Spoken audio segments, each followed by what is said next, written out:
ତୁମେ ଅଛ ବୋଲି ମୋ ଦୁନିଆରେ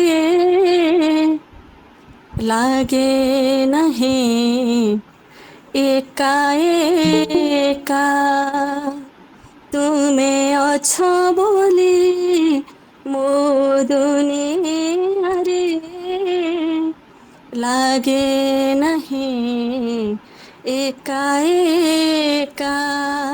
ସବୁ ଶୂନ୍ୟତାର ପୂର୍ଣ୍ଣତା ହୋଇ ଶୂନ୍ୟତାର ପୂର୍ଣ୍ଣତା ହୋଇ ତୁମେ ଯେ ଦେଇଛ ଦେଖା, ତୁମେ ଯେ ଦେଇଛ ଦେଖା। ତୁମେ ଅଛ ବୋଲି ମୋ ଦୁନିଆରେ ଲାଗେ ନାହିଁ ଏକା ଏକା। ଲାଗେ ନାହିଁ ଏକା ଏକା। ତୁମେ କରୁଣାର ଅନନ୍ତ ସାଗର, ଈଶ୍ୱର ଇଚ୍ଛାମୟ। ତୁମେ ରହସ୍ୟର ରସ ଘନ ରୂପ, ଅପରୂପ ବିଶ୍ୱମୟ। ତୁମେ କରୁଣାର ଅନନ୍ତ ସାଗର, ଈଶ୍ୱର ଇଚ୍ଛାମୟ। ତୁମେ ରହସ୍ୟର ରସ ଘନ ରୂପ, ଅପରୂପ ବିଶ୍ୱମୟ। ତୁମ ବିନା ଏ ଜୀବନର ରଙ୍ଗ, ତୁମ ବିନା ଏ ଜୀବନର ରଙ୍ଗ ପଡ଼ିଯାଏ ସିନା ଫିକା, ପଡ଼ିଯାଏ ସିନା ଫିକା। ତୁମେ ଅଛ ବୋଲି ମୋ ଦୁନିଆରେ ଲାଗେ ନାହିଁ ଏକା ଏକା। ଲାଗେ ନାହିଁ ଏକା ଏକା। জীবন পদ্ম কলিকারে তুমি আশার উদয় ভানো। অসরা দুঃখর ঝরা বরষারে রঙ্গর ইন্দ্রধন। জীবন পদ্ম কলিকারে তুমি আশার উদয় ভানো। অসরা দুঃখর ঝরা বরষারে রঙ্গর ইন্দ্রধন। ଅନ୍ଧାର ଘେରା ଜୀବନରେ ତୁମେ, ଅନ୍ଧାର ଘେରା ଜୀବନରେ ତୁମେ ପୁଲକ କିରଣ ରେଖା, ପୁଲକ କିରଣ ରେଖା। ତୁମେ ଅଛ ବୋଲି ମୋ ଦୁନିଆରେ ଲାଗେ ନାହିଁ ଏକା ଏକା। ସବୁ ଶୂନ୍ୟତାର ପୂର୍ଣ୍ଣତା ହୋଇ ଶୂନ୍ୟତାର ପୂର୍ଣ୍ଣତା ହୋଇ ତୁମେ ଯେ ଦେଇଛ ଦେଖା, ତୁମେ ଯେ ଦେଇଛ ଦେଖା। ତୁମେ ଅଛ ବୋଲି ମୋ ଦୁନିଆରେ लागे नहीं एकाएका, लागे नहीं एकाएका, लागे नहीं एकाएका। जय जगन्नाथ। जय जगन्नाथ, जय जगन्नाथ। सतरे से नथिले ए दुनियाटा लागे एका एका। खाली आपणକୁ ନୁହେଁ, ଏ ଦୁନିଆରେ ପ୍ରତ୍ୟେକ ଭଗବତ ପ୍ରେମୀମାନଙ୍କୁ ସେ ହିଁ ନଥିଲେ, ସେଇ ପରଂବ୍ରହ୍ମ ନଥିଲେ ଏ ଦୁନିଆ ଏକା ଏକା ଲାଗେ। ସେଥିପାଇଁ ତ ଭକ୍ତ ସବୁବେଳେ ଗାଏ, ତୁମରି ନାଁରେ ସକାଳ ଆରମ୍ଭ, ତୁମରି ନାଁରେ ସକାଳ ଆରମ୍ଭ, ତୁମରି ନାଁରେ ଦିନ ସରେ, ଜୟ ଜଗଦୀଶ ହରେ ହରେ, ଜୟ ଜଗଦୀଶ ହରେ। ଯାହା ହଉ, ବହୁତ ସୁନ୍ଦର ଭଜନ। ତାଙ୍କରି ନାଁରେ ଦିବସ ଆରମ୍ଭ ହଉ, ତାଙ୍କରି ନାଁରେ ଏ କାର୍ଯ୍ୟକ୍ରମ ଆରମ୍ଭ ହଉ, ତାଙ୍କରି ନାଁରେ ଯାହାଙ୍କର ନିର୍ଦ୍ଦେଶରେ ଏ କାର୍ଯ୍ୟକ୍ରମ ହେଉଛି ସେଇ ତାପରେ ନିର୍ଦ୍ଦେଶକଙ୍କର ଇଚ୍ଛା। ଅପାଙ୍କ ଭଜନ ବି ବହୁତ ସୁନ୍ଦର, ବହୁତ ଦିନଠୁ ଶୁଣିବାକୁ ବି ମିଳୁନଥିଲା। ବହୁତ ବହୁତ ଧନ୍ୟବାଦ ଅପା। ବହୁତ ବହୁତ ଧନ୍ୟବାଦ। ତାଙ୍କରି ନାଁରେ ମଣିଷ ଜନ୍ମ ହଉ, ତାଙ୍କରି ନାଁରେ ମଣିଷ ମରୁ, ଆଉ ସେଥିପାଇଁ ତାଙ୍କରି ପାଖରେ ଆମେ ସବୁବେଳେ କୃତଜ୍ଞତା ଜ୍ଞାପନ କରି ତାଙ୍କରି ଶରଣାପନ୍ନ ହେବା ପାଇଁ ଆମେ ଚେଷ୍ଟା କରିବା। ଆଉ ସେ ନଥିଲେ ଏ ଜୀବନ, ଏ ଦୁନିଆ, ଏ ସମୟ ସବୁକିଛି ଏକା ଏକା ଲାଗେ, ଫାଙ୍କା ଫାଙ୍କା ଲାଗେ। ଯାହା ହଉ, ଆମର ଶ୍ରଦ୍ଧେୟା ଭଉଣୀ ଜ୍ୟୋତିକା ଭଉଣୀକୁ ଅଶେଷ ଅଶେଷ କୃତଜ୍ଞତା ଜ୍ଞାପନ କରିବି। ଏ ପରିବେଶରେ ସେ ଭଗବାନଙ୍କ ପାଖକୁ କିଛି ସମୟ ଆମକୁ ନେଇଗଲେ, ଆଉ ଏ ପରିବେଶକୁ ଭଗବତମୟ କରିଦେଇଛନ୍ତି। ଅଶେଷ ଧନ୍ୟବାଦ ସହ ଆମେ ଯିବା ପରବର୍ତ୍ତୀ କାର୍ଯ୍ୟକ୍ରମକୁ। ଆଜିର ଏ 157ତମ ଶ୍ରୀମଦ ଭଗବତୀୟ ସନ୍ଧ୍ୟା, ଯାହା ମହାପ୍ରଭୁ ଶ୍ରୀ ନୃସିଂହ ଆଉ ପ୍ରହ୍ଲାଦଙ୍କର ଅମୀୟ ଗାଥାର କଥା, ଯେଉଁଥିରେ କି ଆମେ ପୂର୍ବ ଅଧ୍ୟାୟରେ ଶୁଣିଥିଲେ, ସପ୍ତମ ସ୍କନ୍ଧର ଅଷ୍ଟମ ଅଧ୍ୟାୟରେ ଶୁଣିଥିଲେ ଆମେ ଯେ ନୃସିଂହ ଅବତାର ଆଉ ହିରଣ୍ୟକଶିପୁର ସଂହାର, ଯେଉଁଥିରେ କି ସମସ୍ତେ ଦେବ ଯକ୍ଷ ଗନ୍ଧର୍ବ କିନ୍ନର ବେତାଳ ବିଷ୍ଣୁ ପାର୍ଷଦଗଣ ବ୍ରହ୍ମା ଇତ୍ୟାଦି ସମସ୍ତେ ସେ ନୃସିଂହ ଭଗବାନ ସ୍ତୁତି କରିଛନ୍ତି।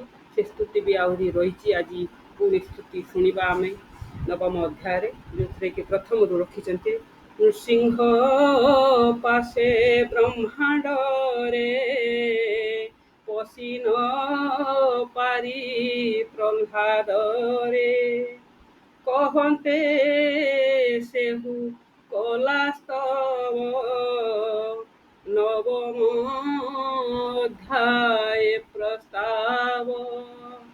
ଓಂ ନମୋ ଭଗବତେ ବାସୁଦେବାୟ। ଏ ଅଧମ କିଞ୍ଚନ ତାର କିଛି ବର୍ଣ୍ଣନା କରିପାରିବନି। ଆମ ସହିତ ଏ ସମସ୍ତ ଅଧ୍ୟାୟର ବିଶେଷ ତତ୍ତ୍ୱ ଆଉ ତଥ୍ୟ ସହ ତାକୁ ସମ୍ପୂର୍ଣ୍ଣ ଭାବରେ ବ୍ୟାଖ୍ୟା କରିବା ପାଇଁ ଆମ ସହିତ ଅଛନ୍ତି ବିଶିଷ୍ଟ ବେଦାନ୍ତବିତ୍, ଓଡ଼ିଶାର ଜଣେ ଆଗଧାଡ଼ିର ପ୍ରବଚକ, ବିଶିଷ୍ଟ କଥାବ୍ୟାସ, ତତ୍ତ୍ୱବିତ୍, ଆମ ପରିବାରର ଅତି ପରିଚିତ, ମୋର ଅତି ପ୍ରିୟ ଭାଇ ଶ୍ରୀଯୁକ୍ତ ଅମରେନ୍ଦ୍ର ପ୍ରସାଦ ନନ୍ଦ ଆଜ୍ଞା। ତାଙ୍କୁ ନିବେଦନ ରଖିବି, ଆଜିର ଏ ପବିତ୍ର 157ତମ ଶ୍ରୀ ନୃସିଂହ ପ୍ରହ୍ଲାଦଙ୍କ ଅମୀୟ ହରିଗାଥାର ଶ୍ରୀମଦ ଭଗବତୀୟ ସାନ୍ଧ୍ୟ ସତ୍ସଙ୍ଗରେ ସେ ସପ୍ତମ ସ୍କନ୍ଧର ନବମ ଅଧ୍ୟାୟକୁ ସ୍ୱକୀୟ ଆଲୋଚନାରେ ଆଲୋଚନା କରି ଆମ ସମସ୍ତଙ୍କୁ ଭକ୍ତିର ସାମୃତ ଏକ ପବିତ୍ର ପରିବେଶରେ ନେଇ ପହଞ୍ଚେଇ ଭଗବତ ଶରଣାପନ୍ନ କରାଇବେ। ସୁସ୍ୱାଗତ ମହାଭାଗ। ଆପଣ ଆଜିର ବ୍ୟାସାସନରୁ ଉପବେଶନ କରି ଏ ଅଧ୍ୟାୟର ଆଲୋଚନାକୁ ଆଗେଇ ନେବା ପାଇଁ ବିନମ୍ରତାର ସହ ନିବେଦନ ଆଉ ସ୍ୱାଗତ, ଶୁଭେଚ୍ଛା, ଅଭିନନ୍ଦନ ସହ ସୁସ୍ୱାଗତ ମହାଭାଗ। ସୁସ୍ୱାଗତ, ସୁସ୍ୱାଗତ।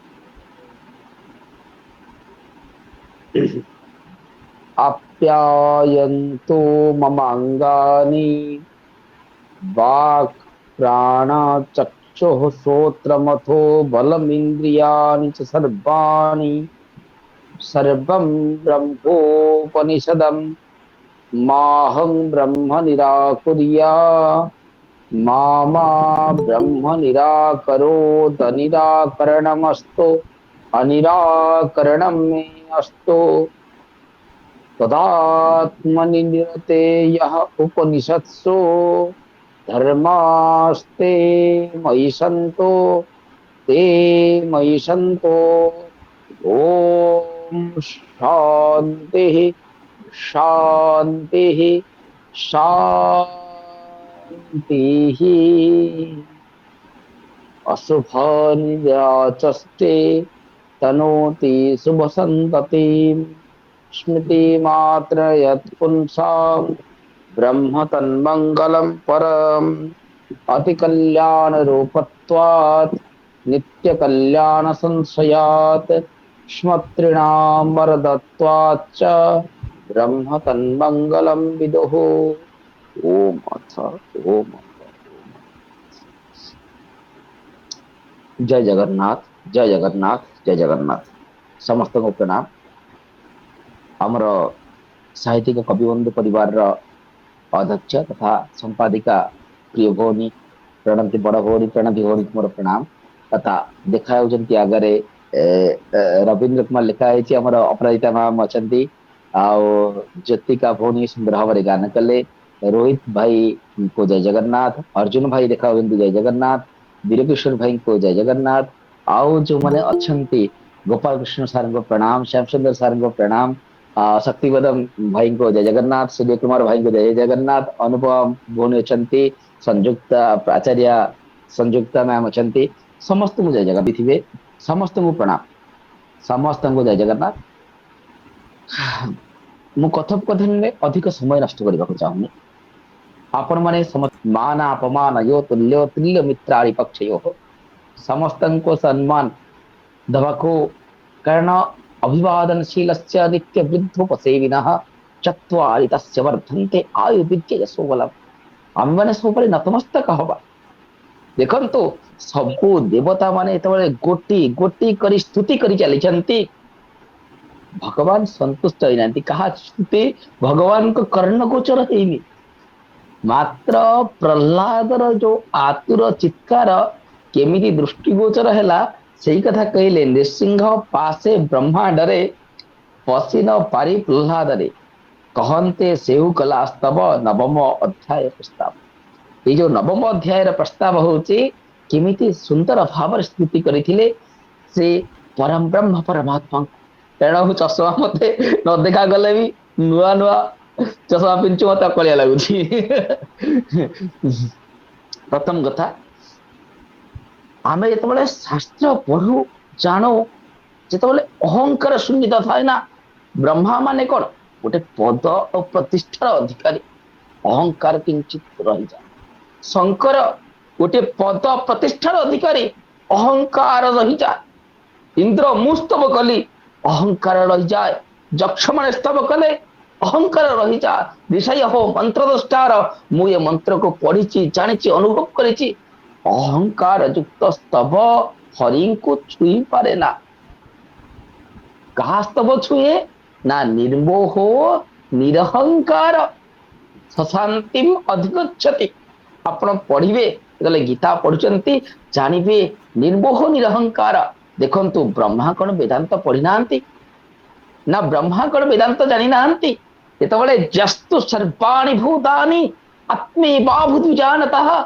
तत्र कोमोह कह शोक एकत्वम अनुपश्यता ब्रह्मा जानिचंती पढ़िचंती अनुभव करिचंती चेत जेतबले आपण जेतबले जीव गति करे आपण तले पढ़िबे जीव जेतबले गति हुए ब्रह्म लोक रे जाए चाहंती जेतबले ब्रह्मा कोन करंती ना वेदांत तत्वर उपदेश करंती ब्रह्मणा तेन ते सर्वे संप्राप्ते प्रतिसंचरे माने जितबले कल्पर क्षय हो जाए वेदांत श्रवण करी करी करी करी से माने मुक्ति को मध्य लाभ करंती यह शास्त्र प्रमाण मात्र एछि कोन होछि ना ब्रह्मादि देवगण भय करुचंती भयभीत हो जाउचंती वास्तविक जेतबले कि केतबले तम गुणर रज गुणर केतबले प्रभाव पड़ी जाए देवंक उपरे ये गुणर केवे समन्वयता एक समारसरे रहे ना केवे भिन्नता को अतिक्रम करे केवल रजगुण तम गुण को अतिक्रम कर जाए सत्य गुण को अतिक्रम कर जाए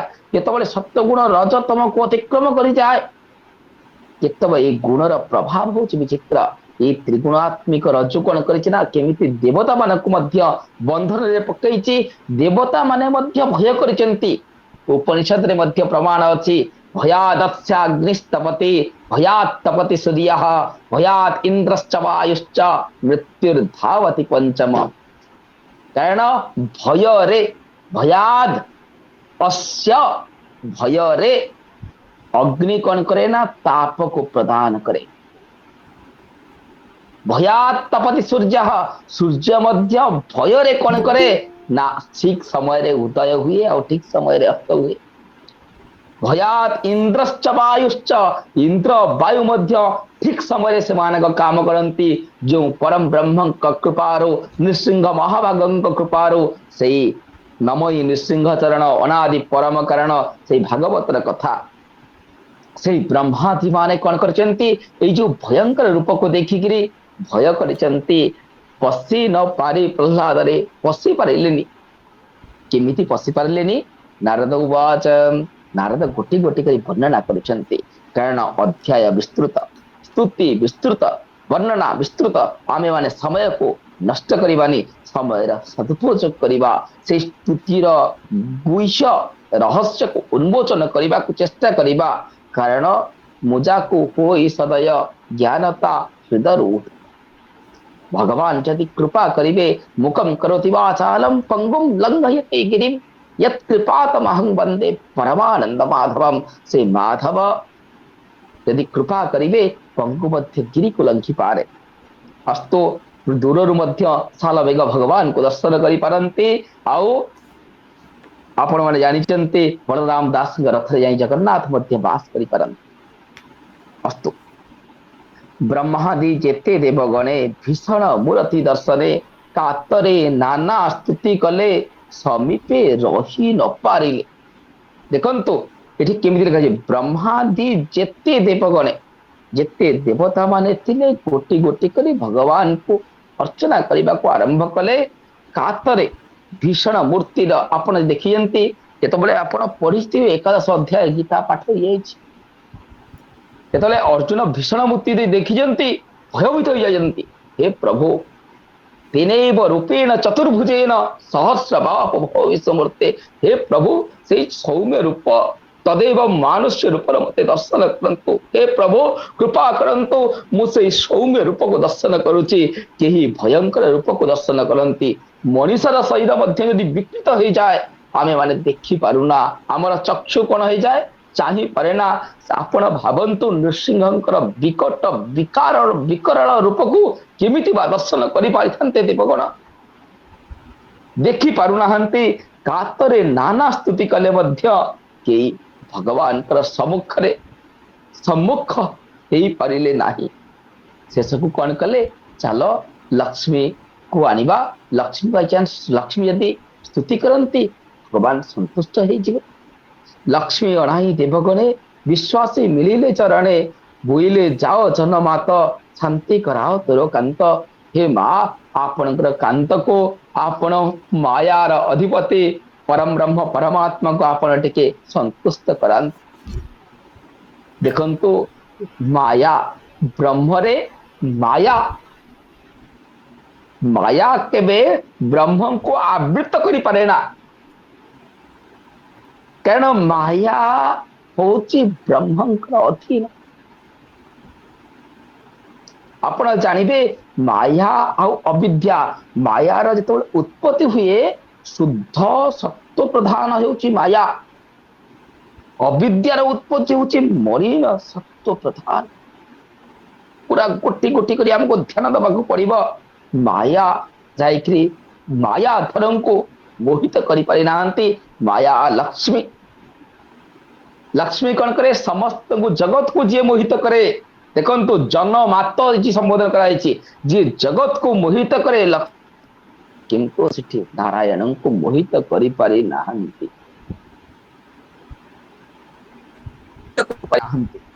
ताहले कौन है शांति कराओ तोर कांत देव वचने देवंक वचने कमला भावे केते ही दूर गला किछि दूर को जाइछंती अदृष्ट उग्र रूपधारी सन्निधि न पारे अगृत अदृष्ट ଯାହାକୁ ଦେଖି ପାରିବାନି ଯାହାକୁ ଦେଖା ଯାଇ ପାରିବ ନାହିଁ ମା ଯେତେବେଳେ ଆପଣ ସଂସ୍କୃତ ପଢିବେ ଦି ପ୍ରକାର ସବୁ ଅର୍ଥ କରାଯାଏ ଯେମିତି ଧର ଆମେ କରେ ଅନାଦି ଅନାଦି ଅର୍ଥ ଅବିଦ୍ୟମାନ ଆଦିର୍ୟସ୍ୟ ସ ଅନାଦି ଯାହାର ଆଦି କେଉଁଠି ବିଦ୍ୟମାନ ନାହିଁ ନ ଆଦି ଅନାଦି ଏମିତି ଅର୍ଥ କରାଯାଏ ନା ଅଦୃଷ୍ଟ ଯାହାକୁ କେବେ ବି କୋଉ ସମୟରେ ତାଙ୍କ ମୁଖକୁ ଚାହିଁ ହବ ନାହିଁ ଯଦି किंचित मात्रा अहंकार रहिले से केबे प्राप्य नुह अहंकार द्वारा केबे परम ब्रह्म परमात्मा को प्राप्त करा जाई पारे ना निर्मोह हबाकू पड़िबो निरहंकार हबाकू पड़िबो निजर अहंकार शून्यता निजर सत्व को त्याग करबाकू पड़िबो मु ब्रह्मा स्तुति करूची मु लक्ष्मी स्तुति करूची मु इंद्र स्तुति करूची मु कार जोठी रहे ना आपण माने देखिबे एदले प्रह्लाद स्तुति करिसंती कि ध्रुव स्तुति करिसंती यंतः प्रवेश्य ममवाच मम प्रसुत्ताम संजीवयत्य खिल शक्ति धरस्व धम्ना अन्यांश्च हस्त चरण श्रवण तुगादीन प्राणान नमो भगवते पुरुषाय तुभ्यम केते समर्पण भाव आपण देखंतु समर्पण युक्त हेले भगवान कर दर्शन हबो श्रद्धा रखिबाकू पड़िबो विश्वास रखिबाकू पड़िबो आग्रह रखिबाकू पड़िबो देखंतु लक्ष्मी मध्य पत्नी हेई मध्य पतिंकर पाखକୁ ଯାଇ ପାରୁ ନାହାନ୍ତି ତାଙ୍କର ଅଦୃଷ୍ଟ ରୂପକୁ ଚାହିଁ ପାରୁ ନାହାନ୍ତି ତା ସନ୍ନିଧାନରେ କେମିତି ରହିବେ ବା ପାଖରେ କେମିତି ରହିବେ ଆପଣ ଭାବନ୍ତୁ ସେଥିପାଇଁ ମାୟାଧରଙ୍କୁ କେବେ ବଶୀକାର କରିପାରେ ନା से माया अतीत त्रिगुणा अतीत से भगवान को स्वरूप हूँ तुरीय एवं प्रहलाद स्तुति करेंगे स्तुति रे तुरीय अवस्थार वर्णना करेंगे तुरीय अर्थ हूँ चतुर्थ तद विषय का वर्णना अच्छे कौन करेंगे लक्ष्मी पारे कहीं स्तुति कर पारे केवल भक्त ही भगवान को संतुष्ट करे कौन सी पद पदवी भगवान को संतुष्ट करि पारे ना आपण देखंतु एठी ध्यान देबे कौन सी पद पदवी भगवान को संतुष्ट करि पारे ना किए संतुष्ट करि पारे प्रकर्षण आह्लादयति निमज्जति परमेश्वर स्वरूपेण किछि नाही निर्मोहो निरहंकार से कौन करे ना भगवान को संतुष्ट करि पारे निकटे प्रहलाद आनी विश्वास कहे कुश पानी नृसिंह पासे वेगे जाई स्तुति रे तुष कर तुही भय न पारु आंबे चाही तक्षणे ब्रह्म आज्ञा पाई नृसिंह निकटे मिलिला कर अंजलि सिरे देला चरण तले सिर देई नमिला दंड प्राय होई देखंतु जो देवता माने माने नृसिंह भगवान का प्रकाश रे जे न तद्भासयते सूर्यो न शशांको न पावकः यद्गत्वा न निवर्तन्ते तद्धाम परमं मम से परम प्रकाश परम तेज परम प्रकाशमय परम दीप्तिमान परम ब्रह्म परमात्मा का तेज रे समस्ते भयभीत मात्र प्रह्लाद कौन करुची टिके भी भय नाही यस्मिन् सर्वाणि भूतानि आत्मे बाभूत जानतः एतबले पचारि थिले प्रह्लादास्तु यदीश्वरो वदहरि सर्वत्र मे दस्यः स्तंभे चैवमिति ब्रुवन्तमसुरं तत्राविरासिद्धरि वक्षस्तश्च विरारयन् निजलखैर् वात्सल्यमापादयन् आर्तत्राणपरायणः स भगवान् नारायणो मे गति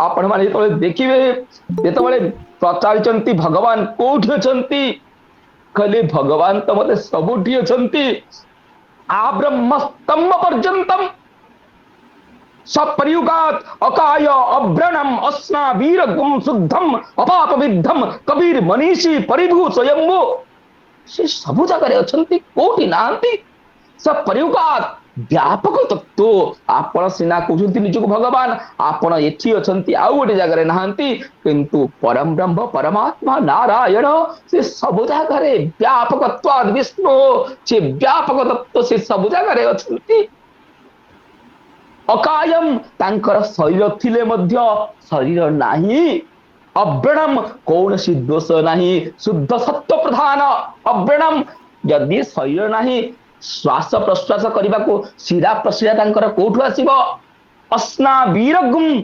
शुद्ध अपाप विद्धम कौन सी पाप नाही कारण कर्तापन रहिले पाप आसे तांकर कर्तापन नाही अहंकार शून्यता अछि अकायम अव्रणम अस्ना वीरगुम शुद्धम अपाप विद्धम से कवि अर्थात क्रांतदर्शी मनीषी परिभू निजे जगत को परिपालन करती स्वयंभू निजे निजर उत्पत्ति होती स्तंभ को पिटी देले किए आसिले नरसिंह भगवान आसीगले से सबु जगार अछंती स्तंभे चैवम ये स्तंभ रे कौन अछंती देखा जाउचंती नारायण जल जल कर देखा जाउचंती भक्त को तो भगवान देखा जाती सब जगार स्तंभे चैवम इति ध्रुवंतम तबले कहिले स्तंभ रे अछंती ना अछंती तत्रा विरासिधरी से स्तंभ आविर्भूत हो गले नृसिंह भगवान वक्षस्त विदारयन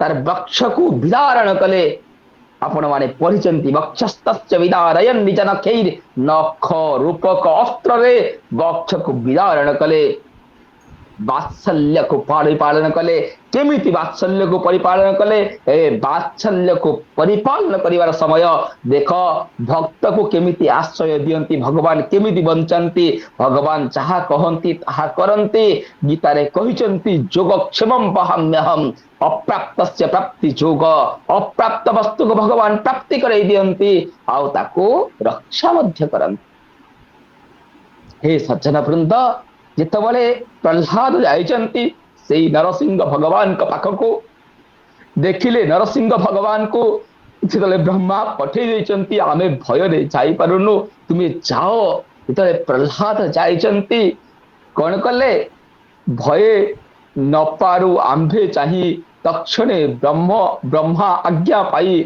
नृसिंह निकटे मिलिला कर अंजलि सिरे देला कर अंजलि को सिर देई चरण तले देई सिर नमिला चरण तले सिर देई नमिला दंड प्राय होई पूरा दंड प्राय कौन कले पड़ी गले हे प्रभु हे शरणावचल तुम्हें मारिले मारिब रक्षा करिब शरणागत वत्सल होउचंती भगवान भगवान कहा कष्ट दियंतिनी दुख दियंतिनी आमे केवल आमर कर्मर फल भोगु पूर्व अर्जित कर्म फल को आम भोग करो देखी नृसिंह दया चित्ते आनंदे धरिता को हस्ते भूमिरु तोली बसाइले हस्त पंकज सिरे देले से पद्म कर महिमा की देवा तहि की उपमा काला भुजंग प्राय पाई जे प्राणी शरण पसई से पद्म कर रखे तारे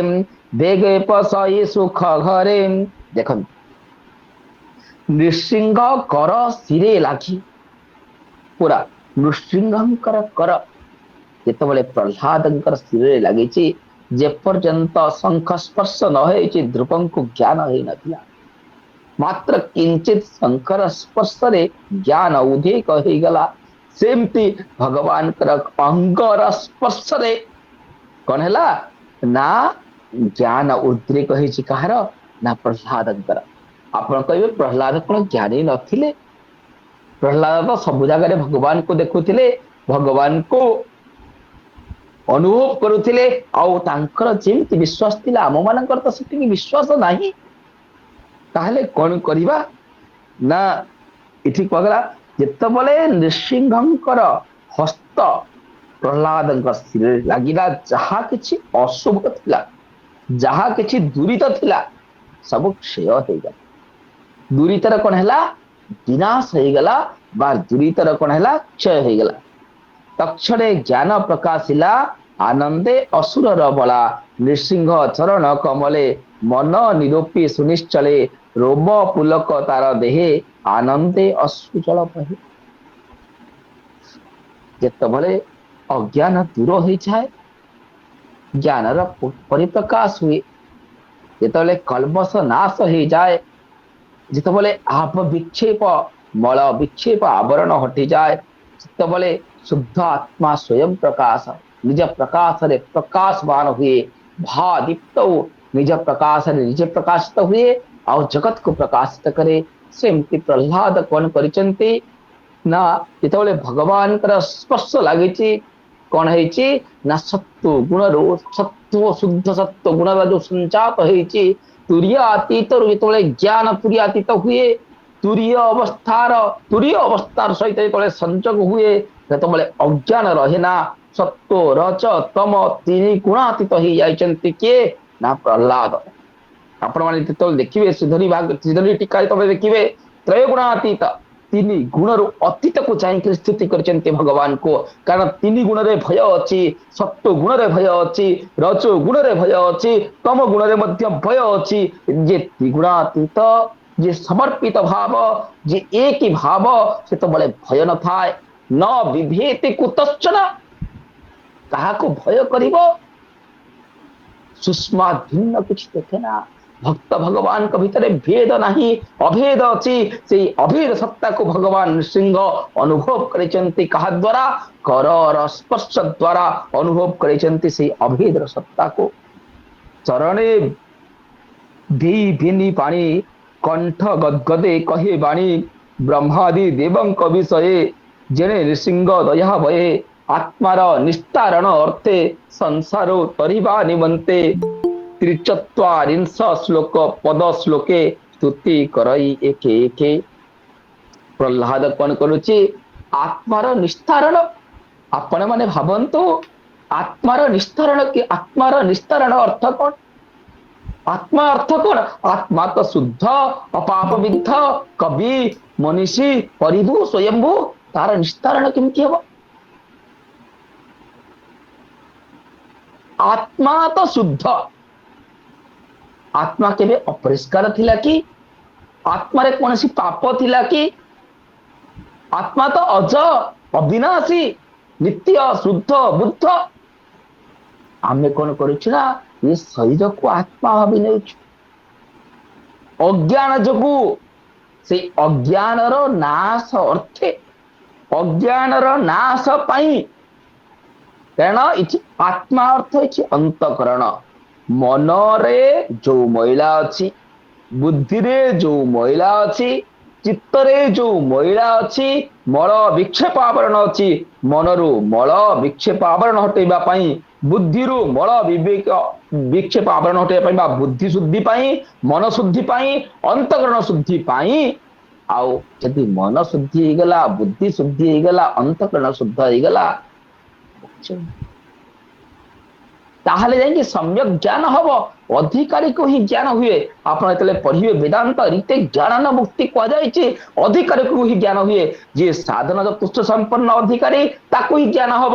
ଯିଏ ଜାଣିଛି ନିତ୍ୟ ବସ୍ତୁ କଣ ଆଉ ଅନିତ୍ୟ ବସ୍ତୁ କଣ, ତା ବିଷୟକ ବିବେକ ଯାହା ପାଖରେ ଅଛି, ତାକୁ ଜ୍ଞାନ ହବ। ଯାହା ପାଖରେ ସମ ଅଛି, ଦମ ଅଛି, ଉପରତି ଅଛି, ତିତିକ୍ଷା ଅଛି, ଶ୍ରଦ୍ଧା ଅଛି, ସମାଧାନ ଅଛି, ଆଉ ଚିତ୍ତର ଏକାଗ୍ରତା ଅଛି, ତାକୁ ହିଁ ଜ୍ଞାନ ହବ। ଆଉ ଇଏ ସଂସାର ଯେତେ ସୁଖ ଅଛି, ସ୍ୱର୍ଗ ସୁଖ, ପୁତ୍ରେଷଣା ବିତ୍ତେଷଣା ଲୋକେଷଣା, ଲୋକମାନେ ମୋର ପ୍ରଶଂସା କରନ୍ତୁ, ମୋ ପୁତ୍ର ମାନେ ଧନବାନ ହୁଅନ୍ତୁ। ଏଇ ଯୋଉ ପୁତ୍ର ମାନଙ୍କର ଇଚ୍ଛା, ଧନ ଇଚ୍ଛା, ସମ୍ପଦ ଇଚ୍ଛା, ଇଏ ଯେତେ ସୁଖ ଅଛି, ତାକୁ ତୁଚ୍ଛ ବତ୍ ସମ ଲୋଷ୍ଟାସ୍ମ କାଞ୍ଚନ। କାଞ୍ଚନ ଲୋଷ୍ଟ ଅର୍ଥାତ ପଥର, ଆପଣଙ୍କର ଯୋଉ ମାଟି ପଡିଛି, ମାଟି ଅସ୍ମ ଅର୍ଥାତ ଭସ୍ମରେ, ଆଉ ପଥରରେ, କାଞ୍ଚନରେ ସମବୁଦ୍ଧି। ସମମ୍ ସର୍ବେଷୁ ଭୂତେଷୁ, ସମାନ ଭାବ ଆଣିବାକୁ ପଡିବ, ତାହେଲେ ଯାଇକି ଶୁଦ୍ଧ ହବ ଆତ୍ମା। ତାହେଲେ ଶୁଦ୍ଧମ ଅପାପ ବିଦ୍ଧମ ଆପଣଙ୍କୁ ଜାଣିବାକୁ ପଡିବ ଆଉ କରିବାକୁ ପଡିବ। ଆଉ ମୋକ୍ଷ ମେ ଭୂୟା ଦେଖି ଦୃଢ ଇଚ୍ଛା, ଏହି ଜନ୍ମ ପାଇଛି, ଏହି ଜନ୍ମରେ ହିଁ ମୋକ୍ଷକୁ ପ୍ରାପ୍ତ କରିବି। କାରଣ ସମୟ ବିତିଗଲାଣି, ସମୟ ଅତିବାହିତ ହେଇଗଲାଣି। ଇହା ଚେଦ ଅବେଦିତ, ଏ ସଂସାରକୁ ଆସିଛି, ଯଦି ସେଇ ପରମ ତତ୍ତ୍ୱକୁ ଜାଣି ନ ପାରିଲି, ଲାଭ କଣ? ଏହା ଚେଦ ଅବେଦିତ, ଏ ସଂସାରକୁ ଆସିଛି ସେଇ ଭଗବାନଙ୍କୁ ଜାଣିପାରିଲି, ଭାଗବତ ଶ୍ରବଣ କରିପାରିଲି, ତାକୁ ନେଇକିରି ଯଦି ମୋ କର୍ମରେ ପରିଣତ କରିପାରିଲି, ୟଦ୍ୟଦାଚରତି ଶ୍ରେଷ୍ଠ ତତ୍ତଦେବ ଇତରୋ ଜନଃ ସୟତ୍ ପ୍ରମାଣଂ କୁରୁତେ ଲୋକସ୍ତଦ ଅନୁବର୍ତ୍ତତେ। ମୁଁ ଯଦି ଲୋକଙ୍କ ପାଇଁ ପ୍ରମାଣ ସୃଷ୍ଟି ନ କରିପାରିଲି, ମୋ ଜୀବନ ଯଦି ଗୋଟେ ଆଦର୍ଶ ଜୀବନ ନ କରିପାରିଲି, ଲାଭ କଣ? ଠିକ ମୋ ଜୀବନ ଦିକ୍ ଦିକ୍ ଶତଧିକ ମୋ ଜୀବନ। ସେଥିପାଇଁ କୁହାଯାଇଛି ଆମେ ଗୋଟେ ଆଦର୍ଶ ହବା, ଯାହା କହିବା, ଯାହା ତାକୁ କାର୍ଯ୍ୟରେ ପରିଣତ କରିବାର ସମୟ। ମୁଁ ବଡ ଜ୍ଞାନୀ ନୁହଁ, ଅଜ୍ଞାନୀ ନୁହଁ, ସତ କଥା ଜାଣିବା ପାଇଁ ଆସିଛି, ସମ୍ୟକ କଥା ଜାଣିବାକୁ ଆସିଛି। ଏହା ଚେଦ ଅଭେଦିତ, ସଂସାରକୁ ଆସିଛି ଯଦି ଭଗବାନଙ୍କୁ ଜାଣିପାରିଲି ବା ନିଜକୁ ଜାଣିପାରିଲି ବା ଆତ୍ମାକୁ ଜାଣିପାରିଲି, ଈଶ୍ୱର ତତ୍ଵ, ଗୁରୁ ତତ୍ଵ, ଆତ୍ମତତ୍ଵକୁ ଯଦି ଅନୁଭବ କରିପାରିଲି, ସତ୍ୟ ସତ୍ୟ ସତ୍ୟ ସେଇ ପରମ ସତ୍ୟକୁ ଜାଣିପାରିଲି, ନଚ ଇହା ଭେଦିନ, ସେଇ ଯଦି ସେଇ ପରମ ବ୍ରହ୍ମ ପରମାତ୍ମାକୁ ଜାଣିପାରିଲିନି, ମହତି ବିନଷ୍ଟି, ବହୁତ ବଡ ବିନାଶ କରିଦେଲି। ଅନନ୍ତ କୋଟି ଜନ୍ମର ପୁଣ୍ୟ ଫଳରେ ଏଇ ଯୋଉ ମନୁଷ୍ୟ ଜନ୍ମ ମିଳିଛି, ନଷ୍ଟ କରିଦେଲି, ନଷ୍ଟ କରିଦେଲି, ମହତି ବିନଷ୍ଟି। ସେ ଭଗବାନ କୋଉଠି ଅଛନ୍ତି? ପ୍ରହ୍ଲାଦ ସ୍ତୁତି କରିବେ, ଭୂତେଷୁ ଭୂତେଷୁ ବିଚିନ୍ତ୍ୟ ଧୀରା ପ୍ରତ୍ୟାସ୍ମ ଲୋକା ଅମୃତା ଭବନ୍ତି ବା ଅଣୋରଣୀୟାନ୍ ମହतो ମହୀୟାନ୍ ଆତ୍ମା ସୃଜନ୍तो ନିହିତ ଗୁହାୟାମ୍ ତମକ୍ରତୁଃ ପଶ୍ୟति वीतशोको धातु प्रसारान् महिमानात्मनः आसीनो दूरं रजति शयानो याति सर्वतः कस्तं मदामदं देव ମଦନ୍ୟ ଚାତୁମରହତି। ଯେତେବେଳେ ସେଇ ପରମ ତତ୍ତ୍ୱକୁ ଜାଣିପାରିବ, ପ୍ରହ୍ଲାଦ ଭଳି ରୋମ ପୁଲକିତ ହେଇଯିବ, ଆତ୍ମା ସଂଯମିତ ହେଇଯିବ, ପଦରେ ବାକ୍ୟରେ, ପଦରେ କଥାରେ ବାଣୀରେ ସଂଯମତା ପରିସ୍ଫୁଟିତ ହେବ, ଆଉ ସମସ୍ତଙ୍କୁ ସମ୍ମାନ ରହିବ। ଆ ବ୍ରହ୍ମସ୍ତମ୍ଭ ପର୍ଯ୍ୟନ୍ତ ସେଇ ନାରାୟଣଙ୍କୁ ଦର୍ଶନ କରିବ। ଦେଖନ୍ତୁ ପ୍ରହ୍ଲାଦ ଯେତେବେଳେ ସ୍ତୁତି କରୁଛନ୍ତି, ପ୍ରଥମ ବଚନ, ବ୍ରହ୍ମାଦି ସିଦ୍ଧ ମୁନି ଗଣେ ସ୍ୱଭାବେ ସାତ୍ବିକ ଲକ୍ଷଣେ। ହେ ପ୍ରଭୁ, ଯୋଉ ବ୍ରହ୍ମା ଶୁଦ୍ଧ ସତ୍ଵ ଗୁଣରୁ ଜାତ, ଯେତେବେଳେ ସେଇ ବ୍ରହ୍ମା ଯେତେବେଳେ ସୃଷ୍ଟି କରିଥିଲେ, ପ୍ରଥମ ସୃଷ୍ଟି, ସେ ତପ କରିଥିଲେ, ତପସ୍ୟା କରିଥିଲେ। ତପସ୍ୟା ଦ୍ୱାରା ଯେତେବେଳେ ଦି ଋଷି ସୃଷ୍ଟି ହେଲେ, 4 ଜଣ ଋଷି, ସନକ, ସନନ୍ଦନ, ସନତ କୁମାର ଆଦି 4 ଜଣ ଋଷି ଯେତେବେଳେ ସୃଷ୍ଟି ହେଲେ, କଣ କହିଲେ ନା 4 ଜଣ ଋଷି ସୃଷ୍ଟି ହେଲେ, ତାଙ୍କୁ କଣ କଲେ? ନିବୃତ୍ତି ଲକ୍ଷଣ ଧର୍ମର ଉପଦେଶ କରିଥିଲେ ନିଜେ ବ୍ରହ୍ମା। ସେ ନିବୃତ୍ତି ଲକ୍ଷଣ ଧର୍ମ କଣ? 2 ପ୍ରକାର ହଉଛି ବୈଦିକ ଧର୍ମ। ଗୋଟେ ହେଲେ ପ୍ରବୃତ୍ତି ଲକ୍ଷଣ ଧର୍ମ, ଆଉ ଗୋଟେ ହେଲା ନିବୃତ୍ତି ଲକ୍ଷଣ ଧର୍ମ। ସଂସାରକୁ ତ୍ୟାଗ ପୂର୍ବକ କେମିତି ରହିବା, ସନ୍ନ୍ୟାସ ଧର୍ମକୁ କେମିତି ଗ୍ରହଣ କରିବା, ଆଉ ଜ୍ଞାନ ବୈରାଗ୍ୟର ପ୍ରଚାର ପ୍ରସାର କେମିତି କରିବା, ଆଉ ନିଜେ କେମିତି ସେଇ ପରମ ବ୍ରହ୍ମ ପରମାତ୍ମାଙ୍କୁ ନିତ୍ୟ ଚିନ୍ତନ କରିବା। ସେଇ ଅଜପା କ୍ଷୀରତ ଅଇଁଠା, ନିରତ ଅଇଁଠା, ଆମର ଅଇଁଠା ବେଦ, ହରିନାମ ଗୋଟି ସବୁଠୁ ଅଇଁଠା, ନିୟ ଅଇଁଠା ଯେଉଁ ପଦ, ସେଇ ପଦକୁ ହେଜ ପାଇବୁ ପରମ ପଦ। ସହଂ ଯୋଉ ଅଛି, ସହଂ ବା ଅଜପା ଜପକୁ ପୁରା ପ୍ରାଧାନ୍ୟ ଦେଇ ଜ୍ଞାନ ଆଉ ବୈରାଗ୍ୟ ଲକ୍ଷଣ ଧର୍ମର ଉପଦେଶ କରିଥିଲେ। ନିଜେ କିଏ? ନା ଭଗବାନ ବିଷ୍ଣୁ, ୟା ଭଗବାନ ବ୍ରହ୍ମା, ଭଗବାନ ବ୍ରହ୍ମା ଉପଦେଶ କରିଥିଲେ। ନାରାୟଣಂ ପଦ୍ମହବଂ ବଶିଷ୍ଠಂ ଶକ୍ତିಂ च ତତ୍ପୁତ୍ର ପରାଶରಂ च व्यासं सुखं गौड़ पदम वहांतम गोविंद योगींद्र मथाशिष्यम। ଏ ଗୁରୁ ପରମ୍ପରା ଅଛି। ବ୍ରହ୍ମା କଣ କରିଥିଲେ ନା ଉପଦେଶ କରିଥିଲେ ସନକ ଆଦିଙ୍କୁ। ଆଉ କାହାକୁ କଣ କରିଥିଲେ ନା ନିବୃତ୍ତି ଲକ୍ଷଣ ଧର୍ମ କଥା ଉପଦେଶ କରିଥିଲେ ସନକ ଆଦିଙ୍କୁ। ଆଉ ଗୋଟିଏ ହେଲା ପ୍ରବୃତ୍ତି ଲକ୍ଷଣ ଧର୍ମ। ପ୍ରବୃତ୍ତି ଲକ୍ଷଣ ଧର୍ମ ଉପଦେଶ କରିଥିଲେ କାହାକୁ? ମରିଚ୍ୟାଦୀନ ସୃଷ୍ଟ୍ୱା ପ୍ରବୃତ୍ତି ଲକ୍ଷଣ ଧର୍ମ ଗ୍ରାହ୍ୟ ମାସ। ମରିଚି, ପ୍ରଜାପତି ଇତ୍ୟାଦି ଋଷିଙ୍କୁ ସୃଷ୍ଟି କରି ସେମାନଙ୍କୁ ସଂସାରରେ କେମିତି ରହିବ, କର୍ମ ଯୋଗର ଉପଦେଶ କରିଥିଲେ। ସେଇ କର୍ମ ଯୋଗ ମୁଁ କରୁଛି କି? ଆପଣ ଜାଣନ୍ତୁ, ସେଇ ବ୍ରହ୍ମା ସ୍ତୁତି କରିଥିଲେ, ଯିଏକି 2ଟି ପ୍ରକାର ଧର୍ମ, 2 ପ୍ରକାର ବୈଦିକ ଧର୍ମ, ପ୍ରବୃତ୍ତି ଲକ୍ଷଣ ଧର୍ମର ଉପଦେଶ କରିଥିଲେ, ନିବୃତ୍ତି ଲକ୍ଷଣ ଧର୍ମର ଉପଦେଶ କରିଥିଲେ। ବ୍ରହ୍ମାଦି ସିଦ୍ଧ ମୁନି ଗଣେ, ସେ ବ୍ରହ୍ମା ଆଦି ଯେତେ ମୁନିଗଣ ଅଛନ୍ତି, ତାଙ୍କର ସ୍ୱଭାବ ହଉଛି ସାତ୍ବିକ। ସତ୍ୟ ଗୁଣରୁ ସେମାନେ ଉତ୍ପନ୍ନ। ଆପଣ କହିବେ ବ୍ରହ୍ମା ତ ରଜଗୁଣରୁ ଉତ୍ପନ୍ନ, ବିଷ୍ଣୁ ସତ୍ୟ ଗୁଣରୁ ଉତ୍ପନ୍ନ, ମହେଶ୍ୱର ହଉଛନ୍ତି ତମ ଗୁଣରୁ ଉତ୍ପନ୍ନ। ସେଠି ଭିନ୍ନତା ଅଛି। ସେଠି प्रकृतिर भिन्नता सौम्यता भिन्न भिन्न स्वभाव भिन्न भिन्न रूप भिन्न भिन्न वर्णर स्वभाव अच्छी से विषय आम अधिक व्याख्यान करवानी कारण समय आम पाखे बहुत कम अस्तु परे मु कहबी किंतु सेतबेले जो ब्रह्मांकर स्वभाव थिला ब्रह्मा सात्विक भाव स्तुति करजन्ते भगवान को अमृत वचन प्रवाहे निर्मल गुण बही दे अमृत सदृश वर्चन अमृत इव अमृत जेमिति कौन करे निर्जीव को सजीव कर दिए आप जानते तो या जे सजीव अच्छी तार मृत्यु नहीं अमर कर दिए अमर प्राय कर दिए आउ जदि जने मरी जाइछि ताकू कौन करे अमर ताकू पुणी बंचई दिए सेमती एते सुंदर कोमल कौन करते सुंदर कोमल वचन कही तो शिव प्राणी मन अत्यंत कोमल वचन कहले हे प्रभु ब्रह्मा चौठी स्तुति करी आपन संतुष्ट न करई पारिले मो की प्रकार स्तुति करी आपन संतुष्ट करैबी देखंतु निजको बड़ कहू नांती केते सौम्यता केते दीनता अछि भक्तंक पाखे लक्ष्य करिवार अछि गर्व नहीं नाना प्रकार स्तुति करी आराधी न पारिले हरि नाना प्रकार स्तुति कले मध्य ब्रह्मा शिव एमानक ठारू कोन मो बड़ विद्वान हे प्रभु एमाने यदि स्तुति करी आपन को संतुष्ट करि पारिलेनी मु कोन करिबी मुछार असुर होइन काहू तो शिवी नारायण मुछार असुर आपण तो समस्त हृदय रे वास करंती बसती जे वास करंती निवास करंती प्राणी समस्त प्राणी मानक हृदय रे आपण को वासुदेव कहती आपण समस्त सचराचर प्राणी मानक हृदय निवास करिथिबारु नर मानक हृदय निवास करिथिबारु आपण को नारायण कहती आपण सब जगह निवास करंती हे प्रभु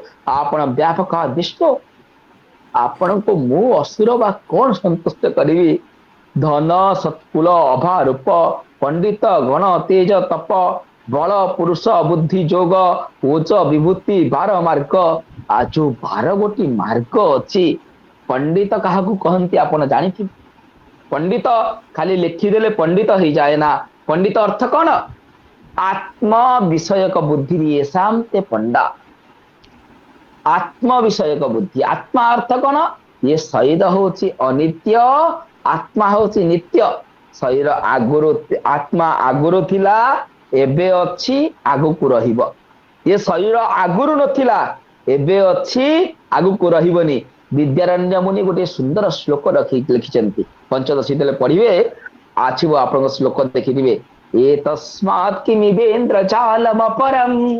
यद्गर्भवासस्थितं रेत चेतति हस्तमस्तकपद हृद्भूतनानाङ्कुरम् पर्या एण शिशुत्व यौवनजरा वेशैरनेकैर्वृतं पश्यात्यत्ति शृणोति जिघ्रति तथा गच्छत्यथा गच्छति पंचदशी ये हूँ गोटे महान श्लोक तत्वदीप प्रकरण रे अच्छी आपण को मुझे कहबी यार अर्थ आपण मैंने शुणु केवल ये श्लोक शुणी था नेक्स्ट टाइम के अर्थ कह कारण प्रसंग विस्तृत अच्छी यह हूँ कहबार तात्पर्य होउची कोन ये जो पंडित अर्थ जे ये शरीर को जाने ना जे आत्मा को जाने शरीर को जे जाने शरीर नष्टशील शरीर पाई कर्म न करी जे आत्मार कल्याण पाई कर्म करे ताहाकू कहंती पंडा पंडा अर्थ नुह जे पूजा करते कि ये करते पंडा अर्थ होउची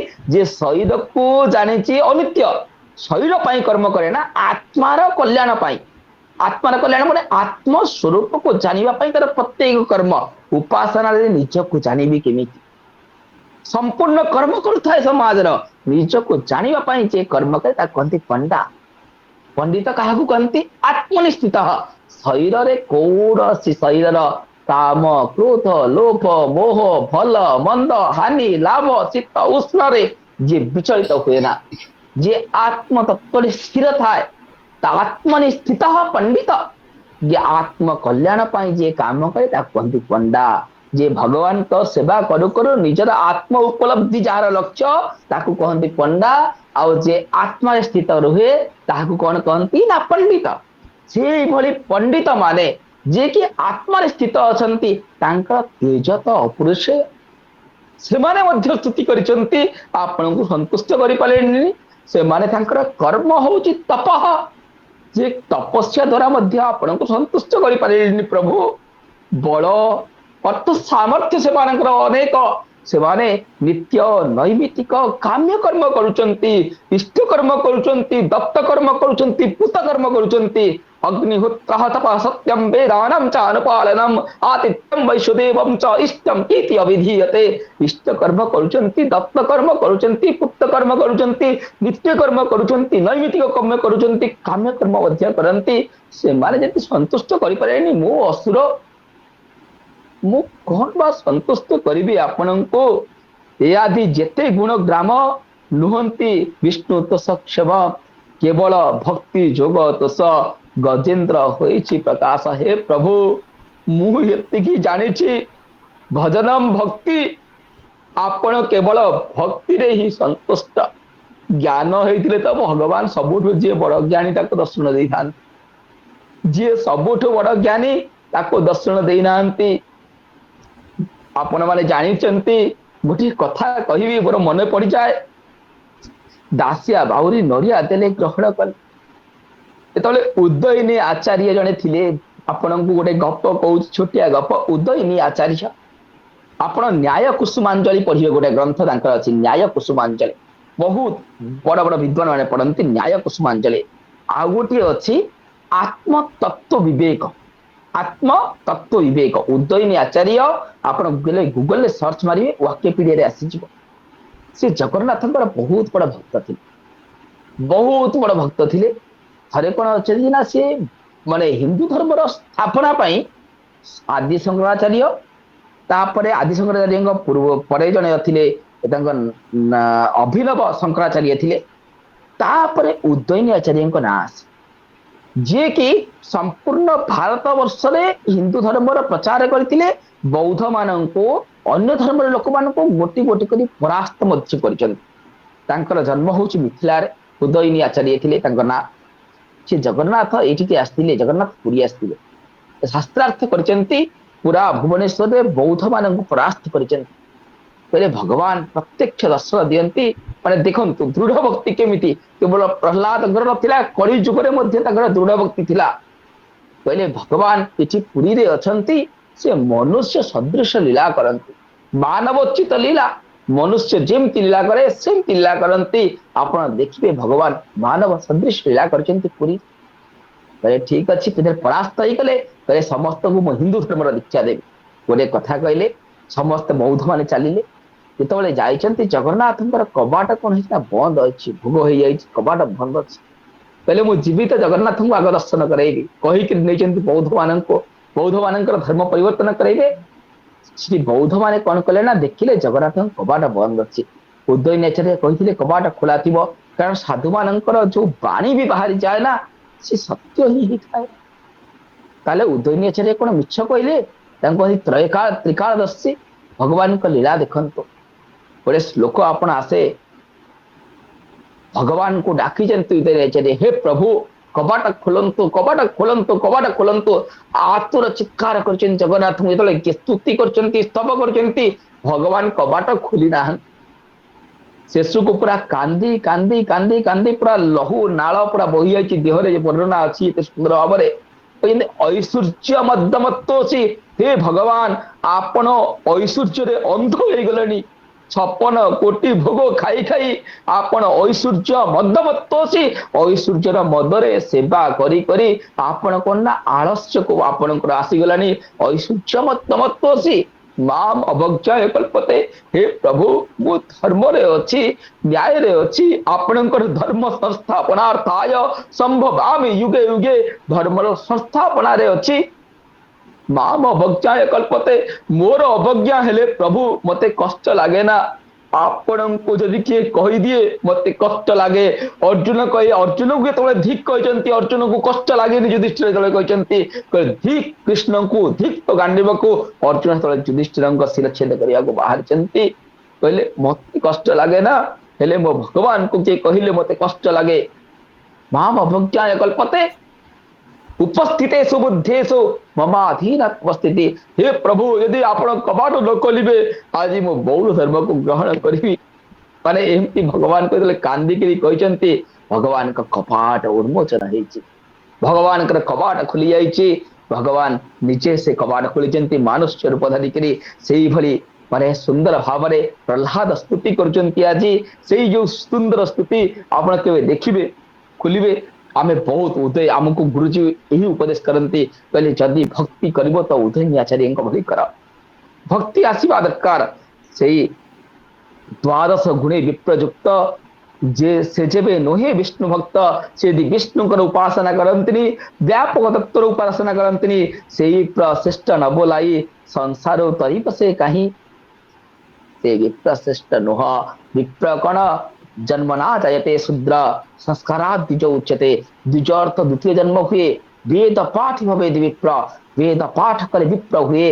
और वेद पाठ करने सहित वेद निर्देशित कर्म कले विप्र हुए यहाँ को सुंदर भाव में आमर सायन महामुनि सुंदर भाव में लिखिंट शतपथ ब्राह्मण अस्तु आउ से जो 12टा गुण कौन ना स्वभावे सत्यदम समदम अहिंसा तपक्ष धर्म आर्जव दान व्रत धृति शौच श्रुति आदि कृति द्वादश लक्षण ब्राह्मण वेद वर्णित एते गुण हेमंत विप्र होई जेबे भक्ति न करे कृष्ण भावे से विप्र सोपच बोलाई संसार तरीब से कहीं आपण केबे देखिबे 4 जन होउछन्ती पापी 4 जन कोन होउछे पापी किए 4 जन तेन हिरण्यस्य यदि ना चोरी कले सुवर्ण चोरी करुचंती ना धातु द्रव्य यदि चोरी कले ना तेन हिरण्यस्य को बहुत बड़ पापी को तांको सहित केबे मिसिबेनी कि उठिबेनी चोर सहित केबे भी बसिबेनी कि उठिबेनी कि मिसिबेनी सुराम पिबंत ब्राह्मण हेई यदि मद्यपान कले से बहुत बड़ पापी पूजा पाठ करुचंती आ मद्यपान करुचंती से द्वितीय बड़ पापी कारण आपण पंचाग्नि विद्या छंदोग उपनिषद वर्णना अछि तेन हिरण्यस्य सुराम पिबंत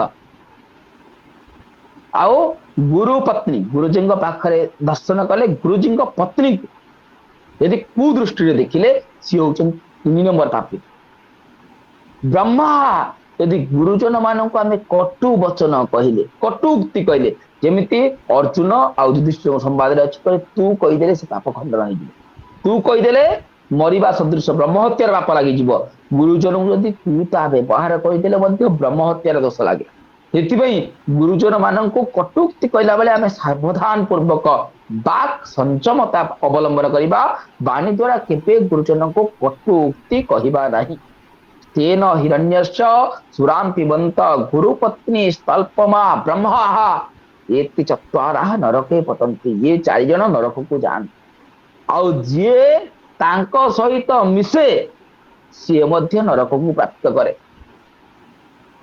से ये 4 जन सहित मिसिबा को शास्त्र बारण करा जायछि सेथिबाई से विप्र यदि द्वादश लक्षण रे नाही यदि भक्ति नाही द्वादश लक्षण थिले मध्य यदि भक्ति नाही भगवान को ताहले कौन ना से विप्र सोपच बोलाई सोपच अर्थ चंडाल बोलाई ये गुण रहा द्वादश गुण सहित यदि भक्ति जोड़ी हो गला भगवान आपनकर सन्निकट रे अछि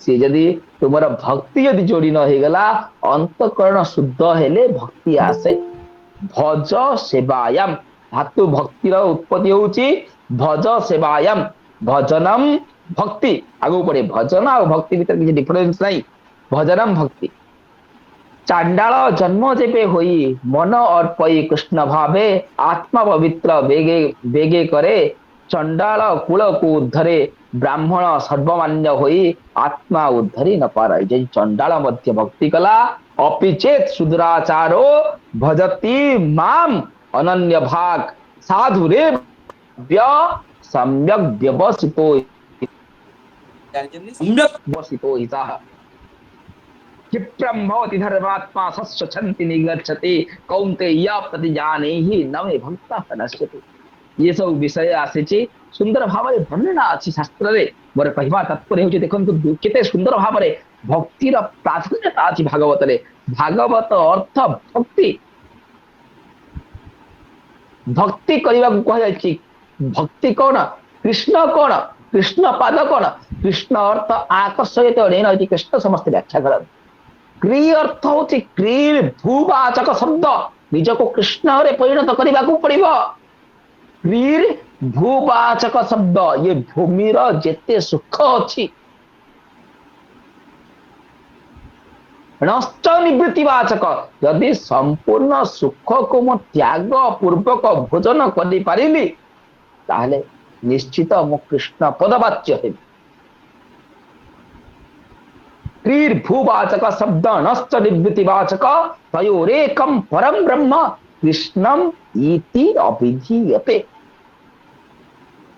ये शास्त्र पूरा गोटे गोटे वर्णना से आत्मा को पवित्र बेगे करे चंडाल कूल को उद्धरे चंडाल को यदि भक्ति अच्छी चले भजन भजन भक्ति भाव युक्त ही यदि भगतन करे भाव युक्त ही यदि सेवा करे भज सेवायाम यदि सेवा करे तत्पादम्बुरुदुंद सेवा निर्मल चेत यदि सेवा युक्त करी चित्त को निर्मल करे भगवान पाखरे थांती दूरे न थांती ये अज्ञानी को लागे भगवान दूर अच्छा तब ये जति भग लागे भगवान चली चली जाऊँ अरे भगवान जीवे कुआड़े भगवान कोठी नहांती जीवे तब न ए जति से चलती नहीं मध्य तब दूरे अज्ञानी पाई भगवान दूर अच्छा जे ज्ञानी को भगवान सब जगह अच्छा प्रहलाद हुआ भगवान को सब जगह दर्शन कर तदंतिके तदंतरस्य सर्वस्य से समस्त अंतर रे अछंती बाहर रे अछंती से तत्व को अनुभव करिवार समय भक्ति द्वारा केमिति अनुभव करिबा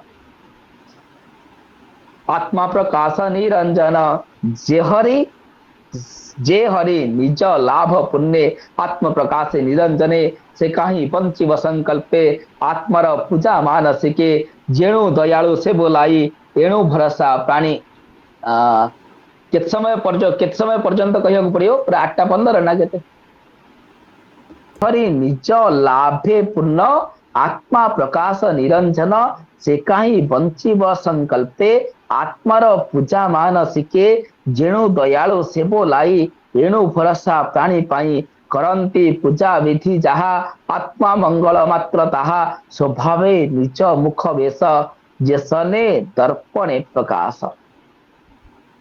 देख से हरि हरति पापानि हरति क्लेशानि हरि अविद्या को मध्य हरण कर नियंती समर्पण भाव आवश्यक प्रहलाद भली जो भगव समस्ते भय करुचंती सीधा जाइए भगवान पाखे दंडवत ही पड़गले ये समर्पण भाव यदि आम पाखे रहा यरोसी यदस्नासी यज्जुहोसी ददासी यवश्यसी कौंतेय तत्पुरुष मदर्पणम जहा अच्छी यदि समर्पण करिले ब्रह्मार्पणम ब्रह्म हबि ब्रह्म समर्पण ब्रह्म होचंती हबि ब्रह्म होचंती अग्नि ब्रह्म होचंती आहुति सबु जगह से ब्रह्म दृष्टि जिते से हरि को जिते सबु जगह दर्शन कर से हरि कौन अच्छा ना सन्निकटे अत्यंत निकट रे अच्छा यद्यपि निश्चय देह मोर स्तवने नाही अधिकार तथापि बुद्धि जेते मोर स्तुति करी तो छामुर अविद्या बड़े संसार ये जीव अशेष शरीर कर्मर बड़े संचरई तोर भजने से तरई हे प्रभु अविद्या बड़े जीव बंदी आपण माने पढ़ी ये जो संसार होती आपण जानते दीटा शरीर अच्छी तीनटा शरीर आपन कही दौचे गोटे है स्थूल शरीर गोटे है सूक्ष्म शरीर आ गोटे है कारण शरीर आपड़ जानते स्थूल शरीर क्या कहते स्थूल शरीर कौन ना अस्थि जायते वर्धते विपरिणमते अपक्षीयते ये 6टा विकार युक्त होउची स्थूल शरीर प्रथम मातृगर्भरे थाए मातृगर्भरे अस्थि ମାତୃଗର୍ଭରୁ ଜନ୍ମ ଲାଭ କଲା ପରେ ଜାୟତେ ଅର୍ଥାତ୍ ଜନ୍ମ ଗ୍ରହଣ କରେ। କେବଳ ଜନ୍ମ ଗ୍ରହଣ କରେ ନା, ବର୍ଦ୍ଧତେ ବଢେ ମଧ୍ୟ। ବଢେ ମାନେ ଯେମିତି ସ୍ୱଭାବ ଯେମିତି ଦେଖା ଯାଉଥିଲା ସେଇ ହିସାବରେ ବଢେ କି ନା, ବିପରିଣମତେ ବାଲ୍ୟ ଅବସ୍ଥାର ଚିତ୍ର ଚରିତ୍ର ଅଲଗା, କିଶୋର ଅବସ୍ଥାର ଚିତ୍ର ଆଉ ଚରିତ୍ର ଅଲଗା, ଯୌବନ ଅବସ୍ଥାର ଚିତ୍ର ଚରିତ୍ର ଅଲଗା, ବାର୍ଦ୍ଧକ୍ୟ ଅବସ୍ଥାର ଚିତ୍ର ଆଉ ଚରିତ୍ର ଅଲଗା, ସବୁବେଳେ ଭିନ୍ନତ୍ୱକୁ ଆପଣାଏ। ଅସ୍ତି ଜାୟତେ ବର୍ଦ୍ଧତେ ବିପରିଣମତେ, ସେତେବେଳେ ସଂକୋଚନକୁ ପ୍ରାପ୍ତ କରେ, ବିନାଶ ଯୁକ୍ତ ପ୍ରାପ୍ତ କରେ ଇଏ ଅନ୍ନମୟ କୋଷ। କାରଣ ଅନ୍ନମୟ କୋଷ ହଉଛି ଅନ୍ନ ରସରୁ ହିଁ ଏ ଶରୀରର ସୃଷ୍ଟି। ଅନ୍ନ ରସକୁ ଖାଇକିରି ଆମେ ବଢୁ, ଅନ୍ନ ରସ ରୂପ ପୃଥିବୀରେ ଇଏ ଶରୀର ମଧ୍ୟ ନଷ୍ଟ ହେଇଯାଏ। ଇଏ ଅନ୍ନମୟ କୋଷ, ଇଏ ପୃଥିବୀରୁ ଉତ୍ପତ୍ତି, ପୃଥିବୀରେ ହିଁ ନାଶ ହୁଏ। ପୃଥିବୀର ଅନ୍ନକୁ ଖାଇକିରି ଏ ଶରୀର ବଢେ, ବଢିକିରି ପୁଣି ନାଶ ହେଇଯାଏ। ଇଏ ହଉଛି ସ୍ଥୂଳ ଶରୀର। ସୂକ୍ଷ୍ମ ଶରୀର କଣ ନା, ସୂକ୍ଷ୍ମ ଶରୀର ହଉଛି ଜ୍ଞାନେନ୍ଦ୍ରିୟାଣି ପଞ୍ଚ, ପାଞ୍ଚ ଗୋଟି ଜ୍ଞାନେନ୍ଦ୍ରିୟ, ଶ୍ରୋତ୍ରମ୍ ତ୍ୱକ୍ ଚର୍ମ ଚକ୍ଷୁ ଜିହ୍ୱା ଘ୍ରାଣେନ୍ଦ୍ରିୟ, ପାଞ୍ଚ ଗୋଟି ଜ୍ଞାନେନ୍ଦ୍ରିୟ। ପାଞ୍ଚ ଗୋଟି କର୍ମେନ୍ଦ୍ରିୟ, ବାକ୍ ମୁଁ କହୁଛି ବାଣୀ ଦ୍ୱାରା, କର୍ମ କରୁଛି ବାଣୀ ଦ୍ୱାରା। ପାଣି ଅର୍ଥ ହସ୍ତ, ପାଦ, ମଳଦ୍ୱାର ଆଉ ମୂତ୍ରଦ୍ୱାର। ଇଏ ହଉଛି କେତେଟା? ପାଞ୍ଚ ଗୋଟି କର୍ମେନ୍ଦ୍ରିୟ। ଆଉ ପାଞ୍ଚ ଗୋଟି ଜ୍ଞାନେନ୍ଦ୍ରିୟ, ପାଞ୍ଚ ଗୋଟି କର୍ମେନ୍ଦ୍ରିୟ, ପାଞ୍ଚ ଗୋଟି ପ୍ରାଣ। ହୃଦୟ ପ୍ରାଣ ଗୁଦେୟ ପାନ ସମାନ ନାଭିମଣ୍ଡଲେ ଉଦ୍ଦାନ କଣ୍ଠତେ ଷଷ୍ଠ ଜ୍ଞାନ ସର୍ବ ଶରୀରଗଃ। ଯାହାକୁ ଗୀତାରେ କୁହାଯାଇଛି ଅପାନି ଜୁହୋତି ପ୍ରାଣମ, ପ୍ରାଣ ଅପାନମ ତଥା ପରେ, ପ୍ରାଣ ଅପାନ ଗତି ରୁଦ୍ଧ୍ୱା ପ୍ରାଣାୟାମ ପରାୟଣ। ଆକୁ ପ୍ରାଣ ପାଞ୍ଚ ପଞ୍ଚ ପ୍ରାଣ, ଆମେ ପ୍ରାଣାୟ ସ୍ୱାହା, ଅପାନାୟ ସ୍ୱାହା, ବ୍ୟାନାୟ ସ୍ୱାହା, ସମାନାୟ ସ୍ୱାହା, ଉଦାନାୟ ସ୍ୱାହା ଆଦି ଯୋଉ କହୁ, ये पंच प्राण आपण पंचाग्नि विद्या पढ़े। पंचाग्नि विद्यार साधना बहुत महत्वपूर्ण। आप छांदोग्य उपनिषद पढ़े पंचाग्नि विद्या केमिति कौन साधना करेंगे। प्राण जदि संचम हो गला ना, प्राण ज्येष्ठ श्रेष्ठ, प्राण संचम हो गले आप भगवान होते दूरे निकटे, भगवान को जल्दी ज्ञान हो भगवान तत्वर। प्राणायाम बहुत उपदेश कराई। प्राणायाम युगदत्त उपनिषद हो, घेरंड संहिता हो, आपण पढ़े घेरंड संहितार उपदेश कराई, हठयोग प्रदीपिका उपदेश कराई। स्वामी आत्माराम सुंदर भाव में उपदेश कर हठयोग प्रदीपिका गोटे बही अच्छा, आप निश्चित पढ़े। नाद बिंदु उपनिषद लिखाई कि ध्यान बिंदु उपनिषद लिखाई, सुंदर भाव में गुड़ा सब लिखाई। आप जानवे ये जो 17टा कला को कहते मन आ बुद्धि, ये 17 कला को नहीं सूक्ष्म शरीर।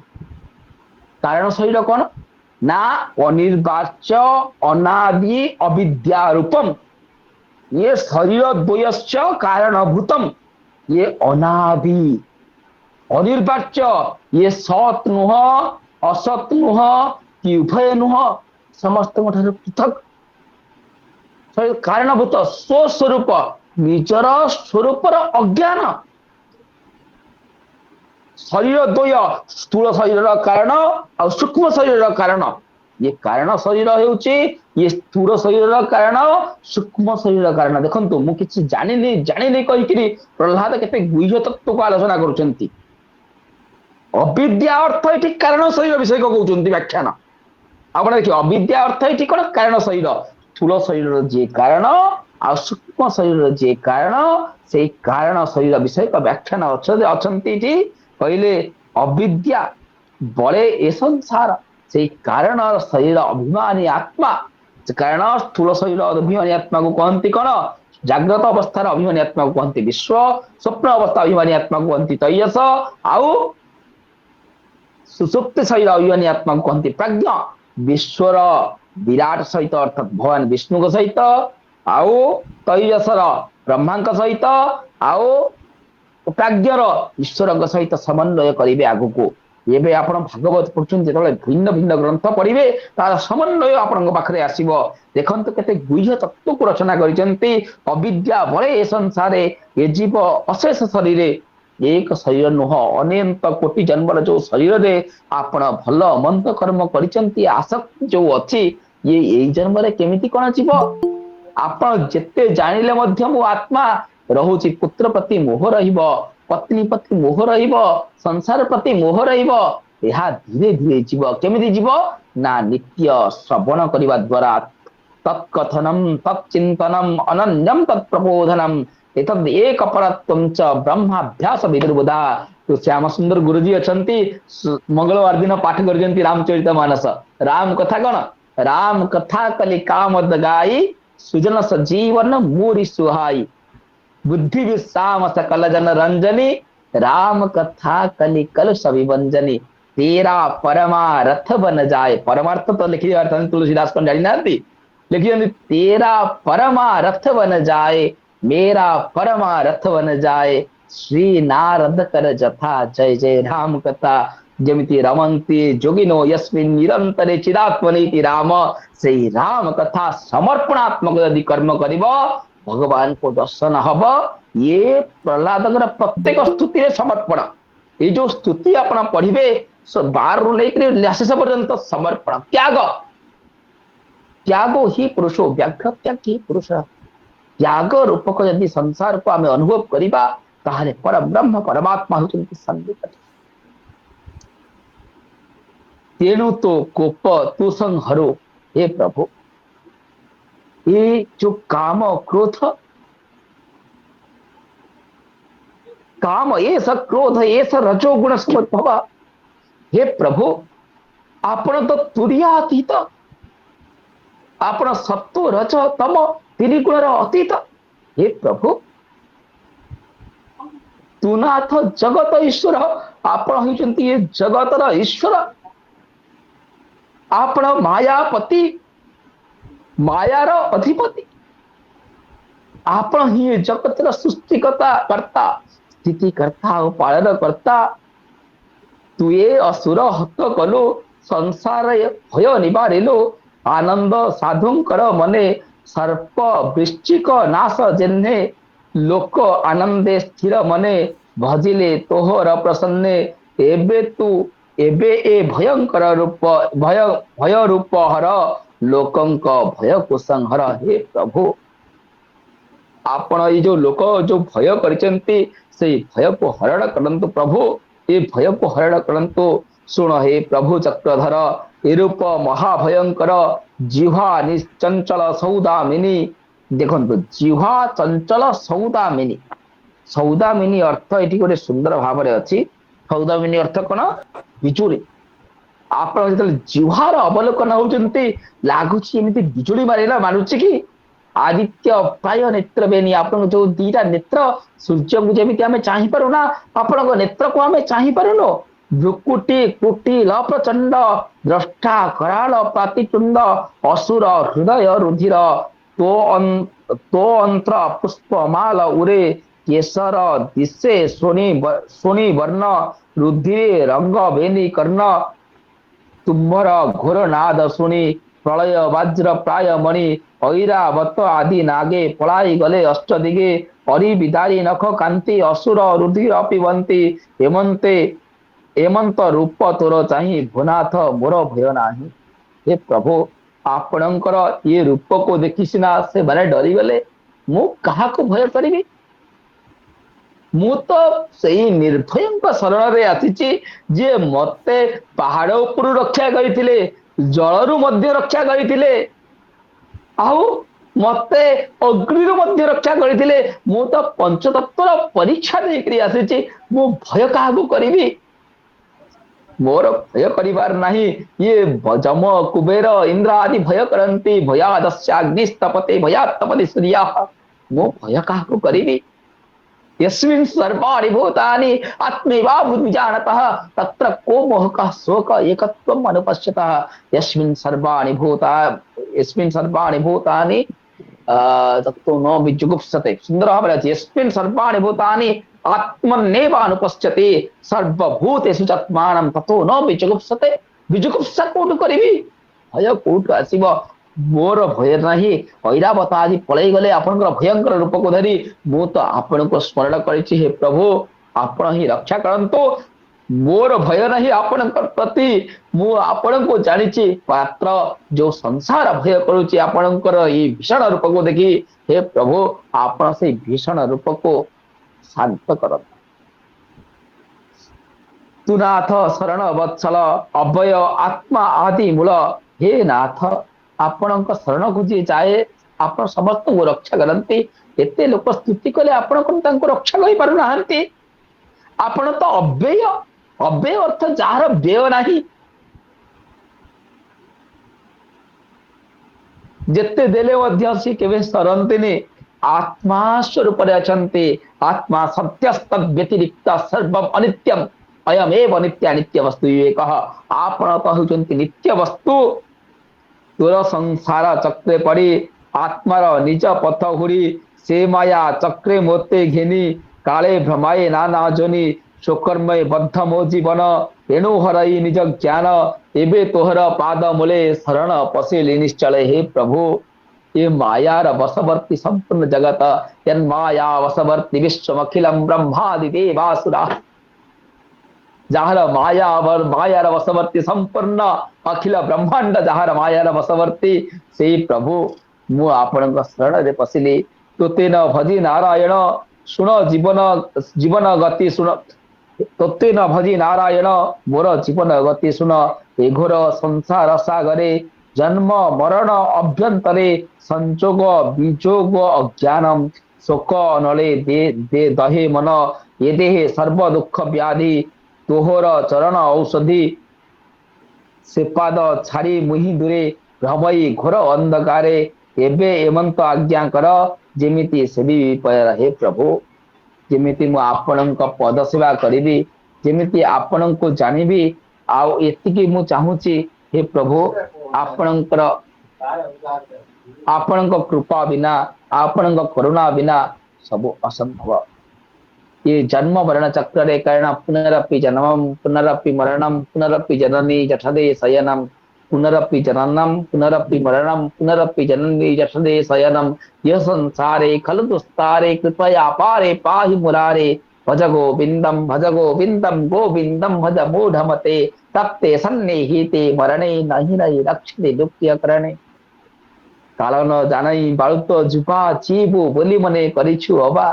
आपण माने जानिथिबे मनोज चौतीसा जेतले पढ़ंती मनोबोध चौतीसा खट पलंके मन सुझाई सौ खल दुर्गंध एव तोर ए देहु गलेणी तो सांगरु जेतेक जन गंठी रे बांधिले किकेते धन गुरु गोविंद नाम तुंडे न धरु गाढ़े मजन नीति धन अर्चितु घर बोली अर्चिचु जेते पदार्थ घट छुटिले जोते बोलिबे भूत घर घरणी देह पिलाउथिब घेनी ज्ञाति कुटुंब शुद्ध होइब उद्धार हेबु जेबे हब सागरु उपाय करी मन भज श्री गुरु उड़ा हेउछि बेलु बेलु आयुष आउ एनिकी अछि केते बयस चित्र प्रतिभा प्राय विश्व सुंदर चिरी भीतर देख किनार खार चर्म बेड़ी सिना चौरास की चित्त दिय तुनिल गिरिवासी की ये जीव जीव आगर चित्त तो थरे परम ब्रह्म परमात्मा पाखरे समर्पण कर प्रत्येक श्लोक रे मोर कहवा तात्पर्य होची प्रत्येक श्लोक रे प्रत्येक वाणी रे पूरा समर्पणात्मक शब्द अछि गोटी गोटी करी भगवान को समर्पण एमती स्तुति करी करी चलिचंती प्रहलाद गोटी गोटी बने करी तले स्तुति करिचंती से भगवान परम ब्रह्म परमात्मा को शेषरे स्तुति करिचंती कहिचंती भोनाथ तोर नाम नमः स्तुति तु पूजा कर्मे जार मति नित्य चिंतन्ति तो चरण तु गुण निरते श्रवण सुपुण्य कर्म अपितते एषड अंग भक्ति मते जे बा साधन्ति जगते सिरते भजन्ति उचिते ए भाव बिना जेबा जन तो से तोर भक्त भक्ति भावहीन तुनाथ अनंत मूर्ति परम हंसंकर गति देखो भूनाथ तोर नमस्तुति देखो नम जोगरे चतुर्थी विभक्ति समस्त जानी प्राय नमः स्वस्ति सस्ता सोधा अलम बसंत योगाच चतुर्थी विभक्ति हुए जो व्याकरण पढ़ी प्राय जानती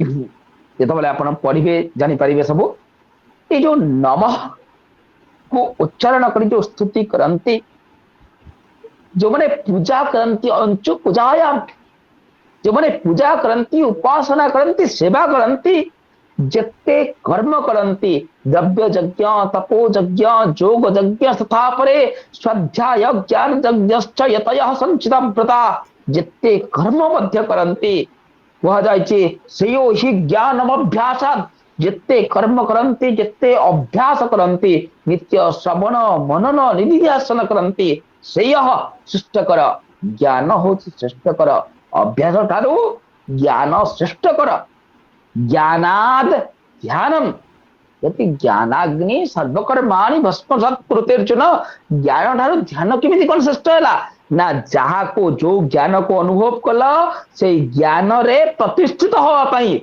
जो कर्म कर ताहाकु कहती ध्यान धी चिंतायाम बारंबार चिंतन करिब मनन करिब आसुप्ते आमृते काल नयेत वेदांत चिंतया तद्यात् किंचित नावसरम काम क्रोधो मनाग अपि शास्त्र कह जाइए आसुप्ते जे पर्यंत निद न आसी समय अतिवाहित हो जाउची निद न आसी जहाँ भागवत रे पढ़िली शुणिली से भगवान पद पंकज को चिंतन करी जो ज्ञान को आहरण कली से ज्ञान को मनन करी ये हूँ ध्यान ज्ञानाद ज्ञान को अपना जान तृतीयांतम पंचम्यंतम बा हेतु तृतीय विभक्ति रहिला पंचम विभक्ति रहिला से होची कारण यदि तृतीय विभक्ति रागिबेला ज्ञानाद दकार रही जमी बालकात बालकाद ज्ञानाद ज्ञान ठारू ध्यान अर्थ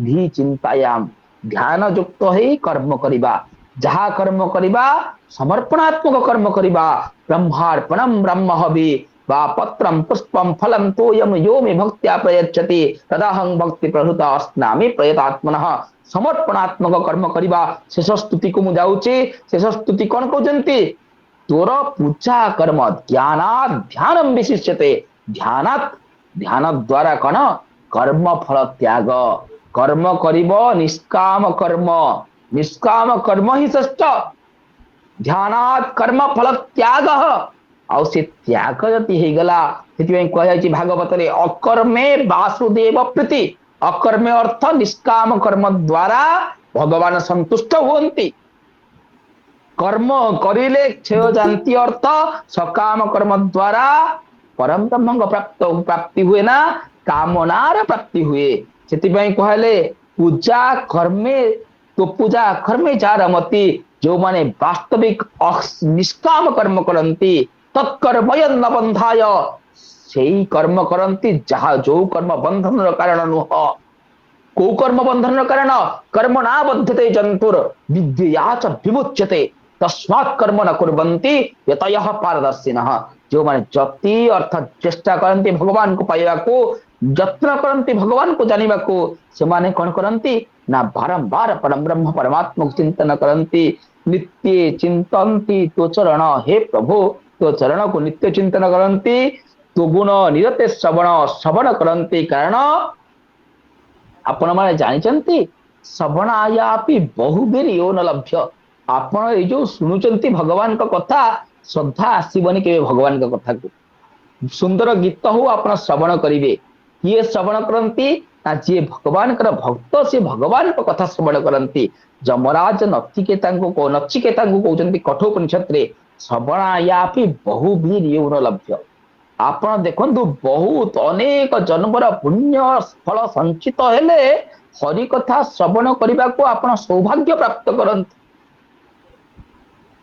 शुणुंतोपि आपण ये हरि कथा शुणिले मध्य ये जो गुह्य गहन कथा शुणिले मध्य बुझी हबनी एबे लागिवो मु बुझी गली दले इठु जिबे जेतले उठिकिर जिबे आसन रु सब भूली जी बहवो यम न विदुः किए बुझी परिबो आश्चर्य वक्ता जो वक्ता जाने छि सेई आत्म तत्वर महिमा तद विज्ञानार्थम गुरुम एव अभिगच्छेद समित पाणी ही सत्य ब्रह्मनिष्ठ कुशलस्व लब्धा जो मारे ज्ञानी विद्वान भगवान का प्रति भक्ति नहीं श्रवण करुचंती हे प्रभु मु आज किछ सुनिबी किछ जानिबी किछि भगवान को तत्व को अनुभव करी किछि मोर कलमश कारण जन्मे छिद्रम ये शरीर पाई पाप तो हो जाऊँगी मोर मन मोर बस दे आसुनी इंद्रिय मोर बस दे आसुनी जहाँ पाप करिछि जहाँ कलमश करिछि आज हरि कथा श्रवण द्वारा मो गोड़े पंख लगी जाइछि गंगा रे जाई स्नान कले तो पंख दूर हब ये हरि कथा श्रवण द्वारा मोर पाप बा कलमश को दूर करी सेतिपाई श्रवण तोर तु गुण नियत श्रवणे श्रवणायापि बहुबीर्यो न लभ्य शृण्वन्तोपि बहवो यं न विदुः आश्चर्य वक्ता कुशल से लब्धा आपण भली कुशल व्यक्ति ही से तत्व ज्ञान को दर्शन करि आश्चर्य ज्ञानता कुशलानुशिष्ट आउ जी जानी परिला बुझी परिला ताकू यदि निज कर्म रे परिणत करि परिला ता भली आउ भल श्रोता केही नाहंती सेई कथा ही प्रहलाद कहउचंती नित्य चिंतन्ति तो चरण तो गुण निरते श्रवण सुपुण्य कर्म अर्पितते ये षड अंग भक्ति मते षडंग विषय का षडंग कौन कहती षडंग होचे आमे जम नियम नौ आसन प्राणायाम प्रत्याहार ध्यान धारणा समाधि जम नियम को छाड़देवे षडंगर वर्णना अच्छी अष्ट अंगर वर्णना पतंजलि योग सूत्र अच्छी है षडंग को आसन प्राणायाम प्रत्याहार ध्यान धारणा समाधि ये षडंग ये षडंग को भक्ति पूर्वक जो माने अनुष्ठान करते आओ तोर से तोर भक्ति भावहीन तुनाथ अनंत मूर्ति परमहंसंकर गति परमहंस कौन कहते ना हंस कौन करे ना क्षीर आउ नीर विवेक करे परमहंस कौन करे ना आत्मा और अनात्मार विवेक करे से आत्म चिंतन सब मग्न थाए जड़ भरत भली भगवान कृष्ण भली मिथे आमर जनगंग भली से कौन थाए आओ एमंते धर्म सूत्र आगे नारद मुनि अनुरागे कहंती सभा मध्य बसी सुननु प्रति कुरुवंशी ये सब नारद कौन कर युधिष्ठिर आगे व्याख्यान कर नारद उवाच एमती व्याख्यान कहला परे कौन कर भगवान संतुष्ट होइचंती भक्ति युक्त स्तव सुनी भगवान संतुष्ट होइचंती संतोष से जानी ऋतु भाव एनर लोक सुदुर्लभ मुकाम पुरा ए प्राणीर आत्मान रूपे मागवर जेप्रीति न करई मोते मोता को दुर्लभ जगते मोते जे न देखी नयने कि तार की तपे प्रयोजने देख मते जे नयन रे देखे मते जे देखई नयने जे मते नयन अर्थात मु कहे बारंबार आपन को जानिथिबे आखि ज्ञानदाता आखि करता आखिटी साक्षी आखि पिंडलदाता आखिटी पाप पुणी आखिटी पुण्य आखि थिबा लोक जीवन धन्य आखि को आखि देखरे बाबू आखि देखि चका आखि पाइबो यदि आमे सब जगह आम दृश्य जदि महानता थाए आमे विद्या विनय संपन्ने ब्रह्मणे गभीहस्तिनी शुनि चैव स्पाके च पंडिता समदर्शिना आमे यदि समदर्शी हवा सब जगह भगवान को दर्शन करिबा से भगवतमय हे जीव रूप जेमति प्रहलाद सब जगह भगवान को दर्शन करथिले स्तंभ रे मध्य दर्शन करथिले आओ तार तपर प्रयोजन कोन जे समदर्शी हला समदर्शी व्यक्ति तप प्रयोजन नहीं गोटे मिनिट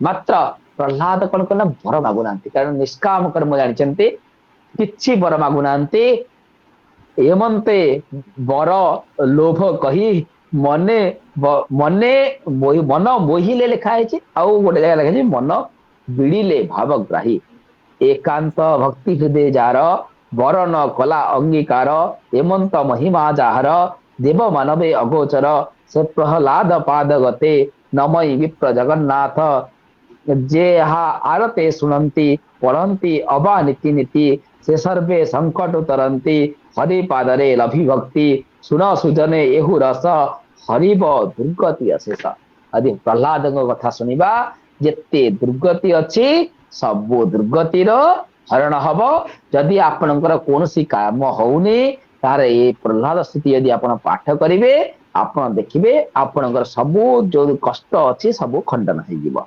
भगवान नृसिंह महाराज आपन समस्त मनोवांछा पूर्ण करंतु समस्त दुख कष्ट को दूर करंतु आउ इति श्रीमद् भागवते महापुराणे परमहंस्यां संहितायां सप्तम स्कंदे प्रहलाद चरिते भगवत स्तवो नाम नवमोऽध्यायः। श्री भगवदार्पणमस्तु। दशम अध्याय प्रह्लादे अनुग्रह करी अंतर हेले दैतारी प्रसंगे मय बद्ध कथा दशम अध्याय व्यवस्था। जय जगन्नाथ जय जगन्नाथ जय जगन्नाथ प्रणाम। ଯଦି କିଛି ବାଣୀ ଦ୍ଵାରା କିଛି ତ୍ରୁଟି ଥିବ ଆଉ ମଝିରେ ଟିକେ ଡିଷ୍ଟର୍ବାନ୍ସ ହେଇଥିବାରୁ ମୁଁ କ୍ଷମା ମାଗୁଛି। ଜୟ ଜଗନ୍ନାଥ। ଆଉ ଏତିକି କହୁଛି, ଆଉ ଟିକେ କହିବାର ଥିଲା, ସାନ ଭାଇ ଯାଉଛି, ମୋର ଟିକେ ଲେଟ୍ ହେଇଗଲାଣି, ଟିକେ ଖାଲି ତା ସହିତ କଥା ହେଇକିରି ମୁଁ ଇଏ କରିବି, ଆପଣଙ୍କର ସଭାକୁ ସାଙ୍ଗ କର ଏଇଠି ଏତିକି କହି ମୁଁ ମୋ ବାଗବାଣୀକୁ ବିରାମ ଦଉଛି। ଜୟ ଜଗନ୍ନାଥ ଜୟ ଜଗନ୍ନାଥ ସମସ୍ତଙ୍କୁ ପ୍ରଣାମ। ଜୟ ଜଗନ୍ନାଥ। ପ୍ରଣାମ ଆପଣଙ୍କୁ, ଅଶେଷ କୃତଜ୍ଞତା ଜ୍ଞାପନ କରିବି। ଯାହା ହଉ ଧନ୍ୟ ସେଇ ପୁତ୍ର ଯାହାଙ୍କର ପିତା ଏତେ ଜ୍ଞାନୀ ଗୁଣୀ, ଆଉ ଯାହାଙ୍କର ପାଟି ଖୋଲିଲେ ଶ୍ଲୋକ ତତ୍ଵ କଥା ତଥ୍ୟ କଥା ଇତ୍ୟାଦିର ଏଇ ଯେ ଭଗବତ କଥା ଅନର୍ଗଳ ଭାବରେ ଯିଏ କହିଯାଆନ୍ତି ତାଙ୍କର ସୁପୁତ୍ର, ତାଙ୍କର ସୁଯୋଗ୍ୟ ଦାୟାଦ ହେଉଛନ୍ତି ଆପଣ।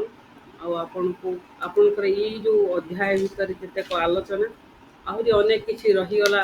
ଯେ ପ୍ରହ୍ଲାଦ 43ଟି ପଦରେ ଭଗବାନଙ୍କୁ ସ୍ତୁତି କରିଛନ୍ତି, ଯାହାକି ଭଗବାନଙ୍କର ଅମୀୟ ଗାଥା ଗୁଣ ତା ଭିତରେ ବର୍ଣ୍ଣିତ ଥିଲା।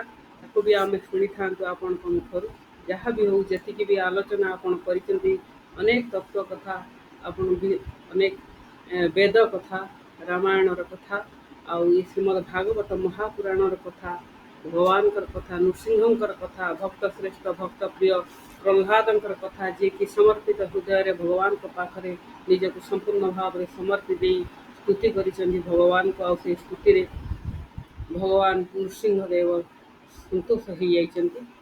ଆଉ ଏ କଥାର ଏ ଅନନ୍ତ କଥା ଗାଥାକୁ ଆପଣ ଏତେ ଚମତ୍କାର ଭାବରେ ମନ୍ତ୍ର ଶ୍ଲୋକ ମାଧ୍ୟମରେ ଆପଣ ବର୍ଣ୍ଣନା କରିଛନ୍ତି, ଯାହାକି ଅବର୍ଣ୍ଣନୀୟ, ଅକଳ୍ପନୀୟ, ଆଉ ଶବ୍ଦ ନାହିଁ ଆମ ପାଖରେ ଆପଣଙ୍କୁ ଶୁଭେଚ୍ଛା ଜ୍ଞାପନ କରିବା ପାଇଁ। ତଥାପି ନିବେଦନ ରଖିବୁ, ନିଶ୍ଚିତ ଭାବରେ ଆମ ପରିବାରର ଜଣେ ବିଶିଷ୍ଟ ପଣ୍ଡିତ ଜ୍ୟୋତିର୍ବିଦ ପଣ୍ଡିତ ଶ୍ରୀଯୁକ୍ତ ଶକ୍ତିପଦ ମିଶ୍ର ମହାଭାଗକୁ ମୁଁ ନିବେଦନ ରଖିବି, ଆଜିର ପୂଜ୍ୟ ବେଦାନ୍ତାଚାର୍ଯ୍ୟ ପଣ୍ଡିତ ଶ୍ରୀଯୁକ୍ତ ଅମରେନ୍ଦ୍ର ପ୍ରସାଦ ନନ୍ଦ ମହୋଦୟଙ୍କୁ ଦୁଇ ପଦ କୃତଜ୍ଞତାର ଶବ୍ଦ ସୁମନ ଶୁଭେଚ୍ଛା ଅର୍ପଣ କରିବା ପାଇଁ।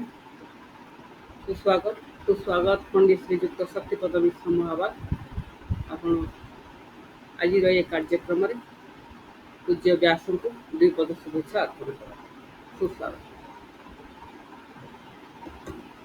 ଆଧ୍ୟାତ୍ମିକ ଆସରରେ ଉପସ୍ଥିତ ସମସ୍ତ ଆତ୍ମୀୟଙ୍କୁ ସାଦର ନମନ।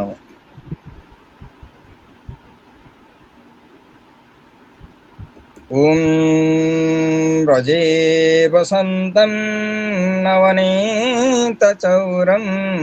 ଗୋପାଙ୍ଗନାନାଂ ଦୁକୁଳଂ ଚଚୌରಂ ଅନେକ ଜନ୍ମାର୍ଜିତ ପାପଚୌରಂ ଚୌରାଗ୍ରଗଣ୍ୟಂ ପୁରୁଷଂ ନମାମି। ଚୌରାଗ୍ରଗଣ୍ୟಂ ପୁରୁଷଂ ନମାମି। ଚୌରାଗ୍ରଗଣ୍ୟಂ ପୁରୁଷଂ ନମାମି। ଶ୍ରୀକୃଷ୍ଣ ଗୋବିନ୍ଦ ହରେ ମୁରାରେ, हे नाथ नारायण वासुदेव। जिह्वे पिब स्वामृतनाममेतद्, जिह्वे पिब स्वामृतनाममेतद्, गोविन्द दामोदर माधवेति, गोविन्द दामोदर माधवेति, गोविन्द दामोदर माधवेति।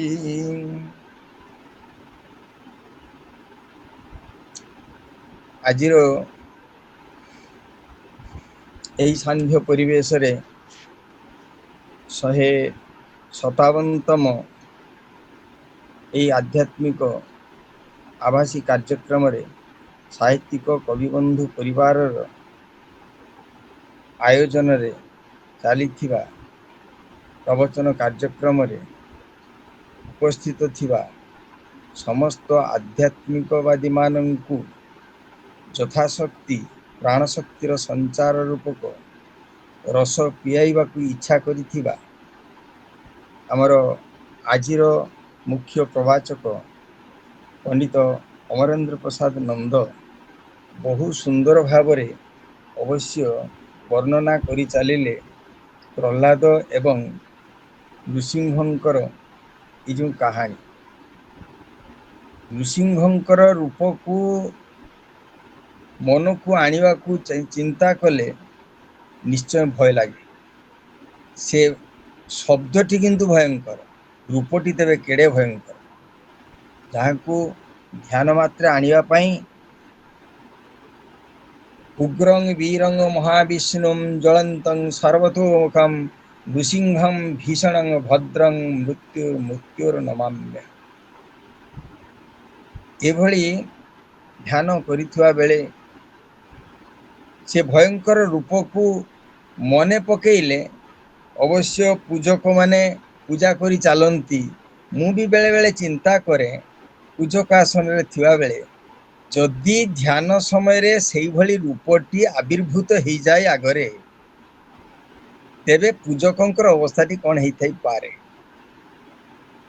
ପୂଜା କରି ଯାଉଛେ, ଆମେ ଫୁଲଟିଏ ଦେଇ ଦେଉଛେ, କେବଳ ନାମ ମାତ୍ର ସାର, ଫଳ କ'ଣ ହବ ସେଟା କେବଳ ସେ ଭଗବାନଙ୍କ ହାତରେ ଜାଣେ।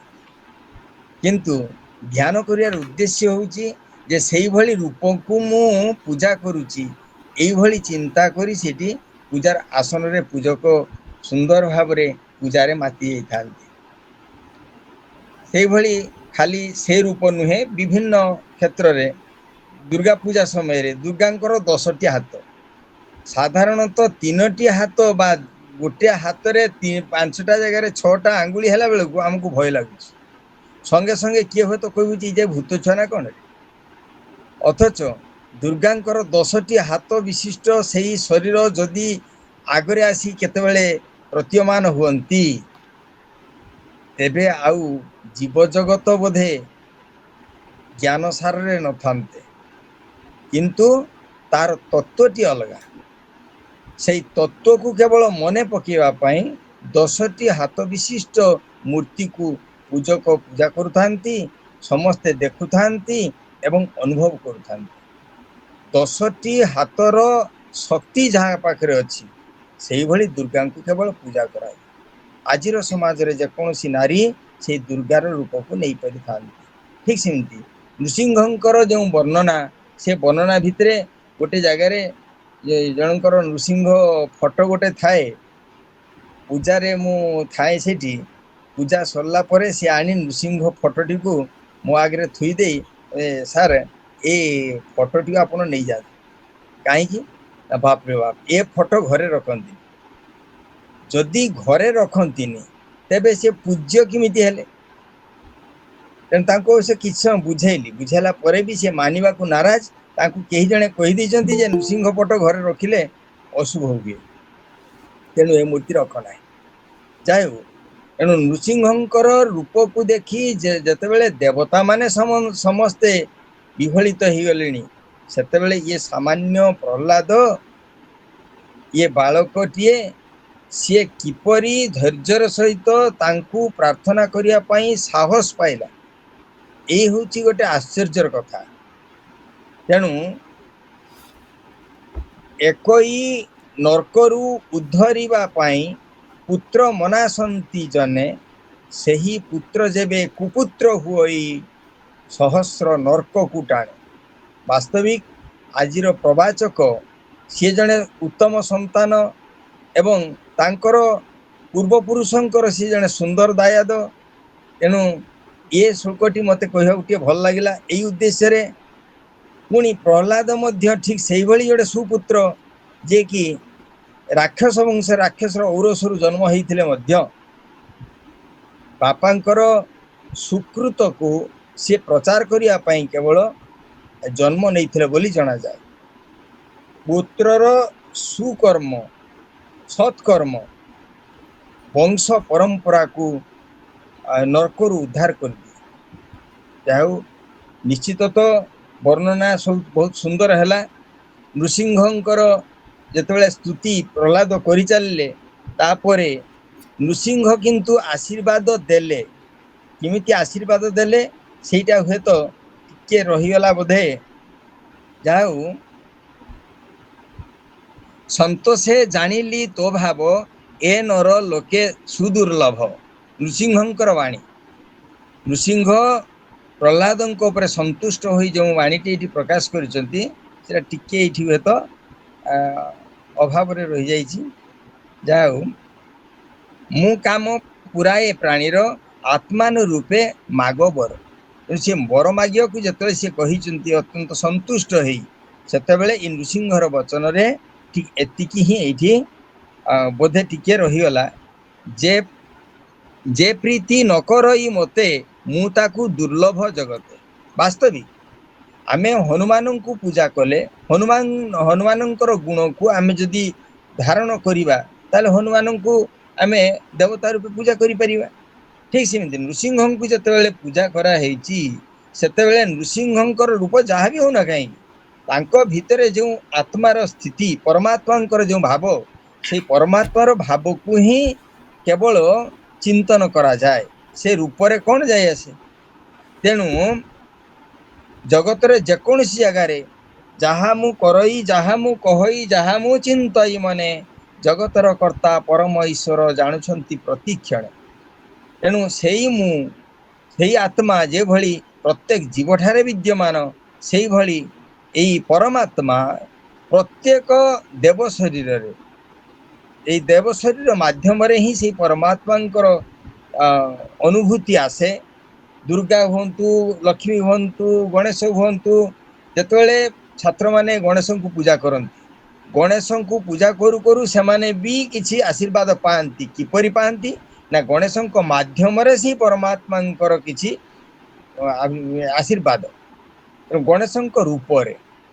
ତେଣୁ ଏ ନୃସିଂହ ରୂପରେ ଥାଇ ଯେତେବେଳେ ପ୍ରହ୍ଲାଦଙ୍କୁ ସେ ବର ପ୍ରାର୍ଥନା କରିବାକୁ କହିଛନ୍ତି, ମୋତେ ଯେ ଦେଖଇ ନୟନ ତାର କି ତପେ ପ୍ରୟୋଜନ। ମୋତେ ଯିଏ ଆଖିରେ ଦେଖିପାରିଲା, ତାର ତପସ୍ୟା କରିବାର କ'ଣ ପ୍ରୟୋଜନ। ଅର୍ଥାତ୍ ମୋତେ ଦେଖିବା ପାଇଁ ଯେତିକି ସାହସ ଶକ୍ତି ଦରକାର, ସେଇ ସମସ୍ତ ଶକ୍ତି ଏବଂ ସାହସ କେବଳ ଭକ୍ତିରୁ ହିଁ ମିଳିପାରିବ। ତେଣୁ ଏ ଘେନି ଜ୍ଞାନୀ ଜନ ଯେତେ ଭାବେ ଭଜନ୍ତି ସର୍ବମତେ, ଚିତ୍ତ ପ୍ରସନ୍ନେ ବର ଦେଇ ସର୍ବ ଆଶିଷ ପତି ମୁହିଁ। ସମସ୍ତ ଆଶିଷର ପତି ହେଉଛି ମୁଁ, ସମସ୍ତ ପ୍ରକାର ଆଶୀର୍ବାଦ ମୁଁ ଦେଇପାରେ, ଏଭଳି କ୍ଷମତା ମୋର ଅଛି। ଏଣୁ ହେ ପ୍ରହ୍ଲାଦ, ତମ ଉପରେ ମୁଁ ସନ୍ତୁଷ୍ଟ, ତୁମେ ମୋତେ ଯେକୌଣସି ବର ମାଗୁଛ ମାଗ। ତାଙ୍କର ଉକ୍ତିଟି ଥିଲା ଏଇଭଳି। ଯାହା ହଉ, ଆମେ ତ ଭାଗବତ ପଢ଼ିବା, ବହି ପତ୍ର ଉଲ୍ଟେଇ ଚାଲିବା, କିନ୍ତୁ ତା ଭିତରେ ଗୋଟିଏ ମାତ୍ର ଚିନ୍ତା କରିବା ଯେ ଆମ ଜୀବନରେ ଆମେ ଭାଗବତକୁ କିପରି ଲଗେଇ ପାରିବା। ଏଇଠି ଗୋଟିଏ କଥା ଟିକେ ମନକୁ ଆସୁଛି ଯେ ପ୍ରତ୍ୟେକ ପଏଣ୍ଟରେ ଅବଶ୍ୟ ଠିକ ସୁନ୍ଦର ଭାବରେ ବର୍ଣ୍ଣନା କରିଦେଇଛନ୍ତି, ତଥାପି ଯଦି ପ୍ରହ୍ଲାଦ ଏତେ ସାନ ଅବସ୍ଥାରେ ବି ଏଇଭଳି ଭକ୍ତିଭାବକୁ ଆଣିପାରିଲେ, ଏଇଟା ସମ୍ଭବ ହେଲା କିପରି? କେବଳ ଏଇଟା ସମ୍ଭବ ହେଇପାରେ ମାତୃଶକ୍ତି ଦ୍ୱାରା। ତେଣୁ ଆଜିର ମାତୃଶକ୍ତିକୁ ମୋର କୋଟି ନମନ, ତଥା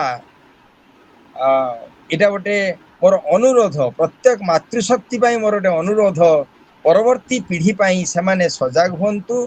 ଆଚାର ଏବଂ ବିଚାର, ଆଚରଣ, ଇଏ ସବୁ କ୍ଷେତ୍ରରେ ମାର୍ଜିତ ଅବସ୍ଥା ଆସୁ, ଯାହାକି ଇଏ ପୃଥିବୀ ଧ୍ୱଂସ ମୁଖରୁ ଆପାତତଃ ବର୍ତ୍ତି ଯାଉ। ଯେଭଳି ଶ୍ରବଣଂ କୀର୍ତ୍ତନଂ କେଳି ସ୍ମରଣଂ ପାଦ ସେବନଂ ଅର୍ଚ୍ଚନଂ ବନ୍ଦନଂ ସଖ୍ୟଂ ଦାସ୍ୟମ୍ ଆତ୍ମନିବେଦନମ୍। ଇଏ ହେଉଛି ନବଧା ଭକ୍ତି ଭିତରେ ଶୁଣିବା ପାଖରୁ ଆରମ୍ଭ। ଭାଗବତ ପଢ଼ା ହେଲା, ପାରାୟଣ ହେଲା, ଶୁଣିଲେ। କୀର୍ତ୍ତନ ବେଶ ଭଲ ଭାବରେ ପ୍ରତ୍ୟେକଙ୍କର ମୁହଁରୁ କିଛି କିଛି ହରିଭଜନ ବାହାରୁଛି। ଶ୍ରୀକୃଷ୍ଣ ଗୋବିନ୍ଦ ହରେ ମୁରାରେ ଇତ୍ୟାଦି ଇତ୍ୟାଦି ଭିତରେ କିଛି କିଛି କୀର୍ତ୍ତନ ବି ହେଉଛି, ସ୍ମରଣ ବି କିଛି କିଛି ମନକୁ ଆସୁଛି। ଯେତେ ଯାହା ହେଲେ ହବ କ'ଣ, ଶେଷ ପାହାଚଟି ହେଉଛି ଆତ୍ମନିବେଦନ। ଯଦି ସେତିକି ନାହିଁ, ତାହେଲେ ଭକ୍ତିର ଆଉ ଓଜନ କାହିଁ? ଭକ୍ତି ସମ୍ପୂର୍ଣ୍ଣ ହାଲୁକା ହେଇଯିବ। ଯଦି ଆତ୍ମନିବେଦନ ଅଛି, ତାହେଲେ ନିଶ୍ଚିତ ଭାବରେ ଆମେ ସେଇ ପରମାତ୍ମାଙ୍କୁ ନିଜଠାରେ ହିଁ ବେଶ ଭଲ ଭାବରେ ଅନୁଭବ କରିପାରିବା। ଏବଂ ଜୀବନର ସାର୍ଥକତାକୁ ଆମେ ଠିକ ଭାବରେ ପାଇପାରିବା। ଯାହା ହଉ ଆଜିର ପ୍ରବାଚକ ବହୁତ ପୂଜ୍ୟ ନମସ୍ୟ ଏବଂ ତାଙ୍କର ଯେଉଁ ବର୍ଣ୍ଣନା ଚାତୁରୀ ବହୁତ ପ୍ରଶଂସନୀୟ ଏବଂ ପିତା ପୁତ୍ରର ଯେମିତି ପ୍ରତୀକ ଠିକ ସେଇଭଳି ଉଭୟଙ୍କର ବାକ୍ଚାତୁର୍ଯ୍ୟକୁ ପ୍ରଶଂସା କଲେ ଶେଷ ହେଇପାରିବ ନାହିଁ। ତେଣୁ ଆଶା କରେ ପରବର୍ତ୍ତୀ ମୁହୂର୍ତ୍ତରେ ଆମମାନଙ୍କୁ ଠିକ ସେଇଭଳି ଭାବରେ ଯୋଗଦାନ କରି ଏଇଭଳି କାର୍ଯ୍ୟକ୍ରମ ମାଧ୍ୟମରେ କିଛି କିଛି ଏଇ ବାକ୍ଚାତୁର୍ଯ୍ୟର ପ୍ରଗତିବାଦୀ ମନ୍ତବ୍ୟକୁ ପ୍ରକାଶ କଲେ ଆମେ ସମସ୍ତେ ଧନ୍ୟ ହେବୁ। ଆଉ ଏଇଭଳି ସାମାନ୍ୟ ଶୁଭେଚ୍ଛା। ସମସ୍ତଙ୍କୁ ଆଭୂମ ପ୍ରଣାମ। ଦେହଟା ଭଲ ନାହିଁ, ଜ୍ୱର ବି ଅଛି, ଆଉ କହିବାର ଇଚ୍ଛା ନାହିଁ। ଆମ ସୁନା ଝିଅ କହୁଛି ମାନେ ଦି ପଦ କହିବି, 2 ମିନିଟ୍ ବିଶେଷ କହିବାର ନାହିଁ। ଆଜିର ସତ୍ସଙ୍ଗ ଅତି ସୁନ୍ଦର ହେଇଛି। ଅମରେନ୍ଦ୍ର ନନ୍ଦ ମହୋଦୟ ବହୁତ ଜ୍ଞାନର ଗନ୍ତାଘର, ସିଏ ବହୁତ ଶାସ୍ତ୍ର ଅଧ୍ୟୟନ କରିକିରି ତା ଭିତରୁ ଆମକୁ ଯୋଉ ଭଳି ତତ୍ତ୍ୱ ସବୁ ପ୍ରଦାନ କଲେ, ଆମେ ଶୁଣିକି ମୁଁ ବହୁତ ଖୁସି ହେଲି। ଯାହା ଆମେ କିଛି କଥା ଜାଣିନଥିଲୁ ତାହା ଜାଣିଲି। ଗୋଟିଏ କଥା ସମୁଦାୟ ଏ ଅଧ୍ୟାୟରେ ପ୍ରହ୍ଲାଦ ଭଗବାନଙ୍କର ଗୁଣ ବର୍ଣ୍ଣନା କରୁଛନ୍ତି। ଭଗବାନଙ୍କର ଯଶ କୀର୍ତ୍ତି ଗୁଣ ଏ ସବୁ ବର୍ଣ୍ଣନା କରୁଛନ୍ତି। ସେଇଟା ହଉଛି ବଡ କଥା। ଶୁଣ ସୁଜନେ ହରି କଥା, ହରି ନ ସହେ ଭୃତ୍ୟ ବ୍ୟଥା। ଭକ୍ତ ବୋଲରେ ଭଗବାନ ସବୁବେଳେ ଥାଆନ୍ତି। ପ୍ରହ୍ଲାଦ କହିଲେ ହଁ ଏଇ ଖମ୍ବରେ ଅଛି, ଏ ଅଦ୍ଭୁତ କଥା, ଖମ୍ବରେ କେମିତି ହବ? କିନ୍ତୁ ଭକ୍ତ କଥା ଭଗବାନ ରଖିଛନ୍ତି। ଭକ୍ତ କଥାକୁ ସେ ଅବମାନନା କରିନାହାନ୍ତି। ଭକ୍ତ ଆଉ ଭଗବାନଙ୍କର ସମ୍ପର୍କ ଏମିତି, ଭକ୍ତ ଯଦି କହିବ ଭଗବାନ ବିଧିର ବିଧାନକୁ ବଦଳେଇ ଦେବେ। ଦେଖୁନାହାନ୍ତି ନୃସିଂହ ରୂପ କଣ ବ୍ରହ୍ମା ସର୍ଜନାରେ ଅଛି କି? ଏମିତି ରୂପ କିଏ ଆଗରୁ ଦେଖିଥିଲେ କି? ବ୍ରହ୍ମା ବି ଦେଖିନଥିଲେ, କେହି ବି ଜାଣିନଥିଲେ। ଏ ଭକ୍ତ ପାଇଁ ଏଭଳିଆ ରୂପ ଧାରଣ କଲେ। ଏ ଅତି ବିଚିତ୍ର କଥା ନୁହଁ? ଭକ୍ତ ଆଉ ଭଗବାନ ସବୁଥିରେ ଭାଗବତର ପ୍ରତ୍ୟେକ ଛତ୍ରେ ଛତ୍ରେ ଭକ୍ତିର ପରାକାଷ୍ଠା ପ୍ରଦର୍ଶିତ ହେଇଛି। ଭକ୍ତ ବହୁତ ବର୍ଣ୍ଣନା କରିଛନ୍ତି, ବହୁତ ସ୍ତୁତି କରିଛନ୍ତି। ଭକ୍ତ କହୁଛି ଅନନ୍ତ ମୋ ପ୍ରାଣ ରକ୍ଷଣ, ପିୟର ମରଣ କାରଣ। ଭକ୍ତର ପ୍ରାଣ ରକ୍ଷା କରିବା ପାଇଁ ମୋ ବାପାକୁ ଆପଣ ମାରିଛନ୍ତି, ନହେଲେ ମୋ ବାପାକୁ କାହିଁ ମାରିଥାନ୍ତେ? ଭକ୍ତର ବାକ୍ୟ ରକ୍ଷଣ ଅର୍ଥେ ତୋ ଅବତାର ଏ ଜଗତେ। କେବଳ ଭକ୍ତ ପାଇଁ ଭଗବାନ। ସେଇଥିପାଇଁ ଭକ୍ତର ବ୍ୟଥା ଭଗବାନ ଶୁଣିପାରନ୍ତି ନାହିଁ। ଦୁଷ୍ଟ ନିବାରି ସନ୍ଥ ପାଳୁ, ତୁ ନାଥ ପରମ ଦୟାଳୁ। ଭକ୍ତ ଯେତେବେଳେ ଡାକିଛି, ଯୋଉ ସମୟରେ ଡାକିଛି, ଆପଣ ଆର ସ୍କନ୍ଧକୁ ଯିବେ, ଗଜ କେମିତି ଡାକିଲା, କେମିତି ରକ୍ଷା କଲେ। ଯୋଉ ସମୟରେ ଅମ୍ବରୀଶ କେମିତି ଡାକିଛି, କୁନ୍ତି କେମିତି ଡାକିଛନ୍ତି, ଏ ଭାଗବତରେ ଆମ ପାଇଁ ପୁରା ସ୍ଥାନିତ ହେଇକା ରହିଛି। ପଣ୍ଡିତ ଗୋପାଳ କୃଷ୍ଣ ମହୋଦୟ ଅଛନ୍ତି, ମୁଁ ତ ଅଧିକ କହିପାରିବି ନାହିଁ, ତାଙ୍କୁ ପ୍ରଣାମ କରୁଛି। ଶ୍ୟାମସୁନ୍ଦର ଦାସ ମହୋଦୟ କାହିଁ ଦେଖାଯାଉନାହାନ୍ତି, କୋଉଠି ଅଛନ୍ତି ବୋଧେ। ତେଣୁ ଆପଣ ମାନଙ୍କ ଭଳି ଦିଗ୍ଗଜ ପଣ୍ଡିତ ଥାଉ, ମୁଁ କଣ ବା କହିପାରିବି, କହି ତ ପାରୁନାହିଁ, ଟିକେ ଜ୍ୱର ହେଇଯାଇଛି। ଯାହା ହଉ ଆଜିର ଅଧ୍ୟାୟ ଅତି ଗୁରୁତ୍ୱପୂର୍ଣ୍ଣ ଅଧ୍ୟାୟ, ତତ୍ୱପୂର୍ଣ୍ଣ ଅଧ୍ୟାୟ। ଏଠି ସୃଷ୍ଟି ସର୍ଜନାଠୁ ଆରମ୍ଭ କରି ଜୀବ ପରମ ତତ୍ୱ ପର୍ଯ୍ୟନ୍ତ ସବୁ ପ୍ରକାର ବ୍ୟାଖ୍ୟା ୟା ଭିତରେ ସଂକେତୀକୃତ ଭାବରେ ରହିଛନ୍ତି। ତାକୁ ଯଦି ଆମେ ତର୍ଜମା କରିବା, ସୃଷ୍ଟି ସର୍ଜନା କେମିତି ହେଲା, ଦ୍ୱିତୀୟ ତୃତୀୟ ସ୍କନ୍ଧ ଆଡକୁ ଆମେ ଯଦି ଚାଲିଯିବା, ସୃଷ୍ଟି ସର୍ଜନା କେମିତି ହଉଛି, ସୃଷ୍ଟି ସର୍ଜନାର ଅର୍ଥ କଣ, ଭକ୍ତ ଭଗବାନଙ୍କର ସମ୍ବନ୍ଧ କଣ, ଜୀବ ପରମ କଣ, ଜୀବ କଣ କଲେ ପରମକୁ ପାଇବ, ଇତ୍ୟାଦି ଇତ୍ୟାଦି କଥା ପୁରା ଗୁନ୍ଥି ହେଇକି ତା ଭିତରେ ଅଛନ୍ତି। ତାକୁ ଏତେ କମ ସମୟ ଭିତରେ ବି ବର୍ଣ୍ଣନା କରିବା ସମ୍ଭବ ନୁହଁ। ତଥାପି ପଣ୍ଡିତ ଅମରେନ୍ଦ୍ର ନନ୍ଦ ବହୁତ ଚେଷ୍ଟା କରିଛନ୍ତି, ବହୁତ କଥା ବି କହିଛନ୍ତି। ବହୁତ ଆନନ୍ଦର ସହିତ ମୁଁ ଶୁଣିଛି ଏବଂ ତାଙ୍କର ବାକ୍ଚାତୁରୀ ତାଙ୍କର ଯୋଉ ବିଭିନ୍ନ ପ୍ରକାରର ଶାସ୍ତ୍ର ଆଉ ତାକୁ ଯୋଉ ଉଦାହରଣ ସିଏ ଉପସ୍ଥାପନ କରନ୍ତି ଭାରି ଆନନ୍ଦମୟ କଥା ମୋତେ ବହୁତ ଭଲ ଲାଗେ ଏବଂ ଯୋଉ କଥା ଆମେ ଜାଣିନାହୁଁ ସିଏ କିଛି ଜଣେଇ ଦିଅନ୍ତି ବିଭିନ୍ନ ସବୁ ଶାସ୍ତ୍ର ପଢିନୁ ଆମେ ମୂର୍ଖ ଲୋକ କଣ ଏତେ ଶାସ୍ତ୍ର ପଢିଛୁ କିଛି ତ ଜାଣିନୁ ତେଣୁ ସିଏ ବହୁତ ଶାସ୍ତ୍ର ତା ଭିତରେ ଭର୍ତ୍ତି କରିକିରି ଆମକୁ ତତ୍ତ୍ୱ ଉପଦେଶ ଦିଅନ୍ତି ସେଥିପାଇଁ ତାଙ୍କୁ ଅଶେଷ ଅଶେଷ ଧନ୍ୟବାଦ ଆଉ ଆମ ସୁନା ଝିଅ ପ୍ରଣତି ମାକୁ ବହୁତ ବହୁତ ଧନ୍ୟବାଦ ଆମକୁ ଏଇ ଯୋଉ ଆସର କରୁଛି ଏଇ ଯୋଉ ସତ୍ସଙ୍ଗ ସତ୍ସଙ୍ଗର ଯୋଉ ଫଳଟା ଆମକୁ ଯେତିକି ମିଳିବ ତାକୁ ଆମଠୁ ଆହୁରି 2 ଗୁଣ ମିଳିବ କାହିଁକି ନା ଏଇ ବଡ ବଡ ଦିଗ୍ଗଜ ମାନଙ୍କୁ ଡାକିକି ଆଣିକି ଆମ ପାଖରେ ପହଞ୍ଚେଇକି ଆମ କାନରେ ଶୁଣଉଛି କୃଷ୍ଣ କଥା ମୁଁ ଜ୍ୱରରେ କମ୍ପୁଛି ନୃସିଂହ କଥା ଶୁଣିକିରି ମୋ ତାପ ବିନାଶନ କରିବା ପାଇଁ ମୁଁ ଏଠି ବସିଛି हे प्रभु मोर ताप विनाशन कर हे प्रभु समस्तंकर ताप विनाशन कर जगत उद्धार कर खाली ए ए ए कौन प्रहलाद कहले कौन बर मागुचु मागे प्रहलाद कहला मु कि बर मागिबी मोर कौन बर ना तते बर नबाकू पड़िबो कौन ना मते जदि बर दो बापा को उद्धार कर दे लाइट तो केतल उद्धार ही सारलानी आउ कौन बर मागुचु मागे कहला मोर कौन केवल तो चरण पाद पद्म तो चरण रे मते आश्रा दो प्रभु मोर धर्म अर्थ काम मोक्ष दरकार ये होची भक्तर कथा धर्म अर्थ काम मोक्ष दरकार नहीं कृष्ण चरणार बिंदर केवल भक्ति और भक्ति ये होची भक्तर कथा प्रहलाद कहले ना ना सेमती हबने सत्य रे मर्त्य रे नरहरि करे बधिल वीर हिरण्य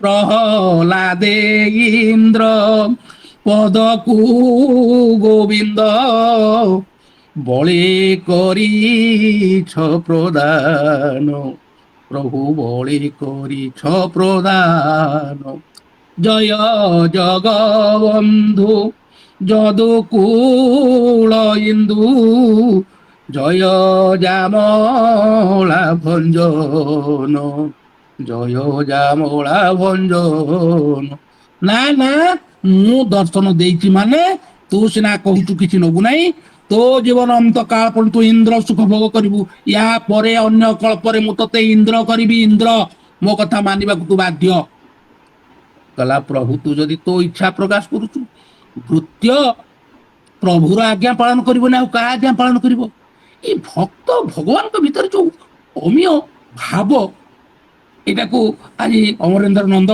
ଅତି ସୁନ୍ଦର ଭାବରେ ତାକୁ ବର୍ଣ୍ଣନା କରିଛନ୍ତି କୋଉ ଜାଗାରେ ସେ ଭାବ ବିହୋଳ ବି ହେଇଯାଉଥାନ୍ତି ମୁଁ ଲକ୍ଷ୍ୟ କରୁଥାଏ ଶୁଣୁଥାଏ ମୋ ଜ୍ୱର ଛାଡିକି ପଳଉଥାଏ ମୋ କାନ ପବିତ୍ର ହେଇଗଲା ଆଜି ଅତ୍ୟନ୍ତ ଆନନ୍ଦିତ ମୁଁ ଆଉ ବେଶୀ କହିପାରିବି ନାହିଁ ସମସ୍ତଙ୍କୁ ପ୍ରଣାମ କରୁଛି ଗୋପାଳ କୃଷ୍ଣ ମହୋଦୟ ପ୍ରଣାମ ଶ୍ୟାମସୁନ୍ଦର ବାବା ପ୍ରଣାମ ଆଉ ସମସ୍ତଙ୍କୁ ପ୍ରଣାମ ଜଣାଇ ଓ ବାଣୀକୁ ବିଶ୍ରାମ ଦଉଛି ଜୟ ଶ୍ରୀକୃଷ୍ଣ ଜୟ ଶ୍ରୀକୃଷ୍ଣ ଜୟ ଶ୍ରୀକୃଷ୍ଣ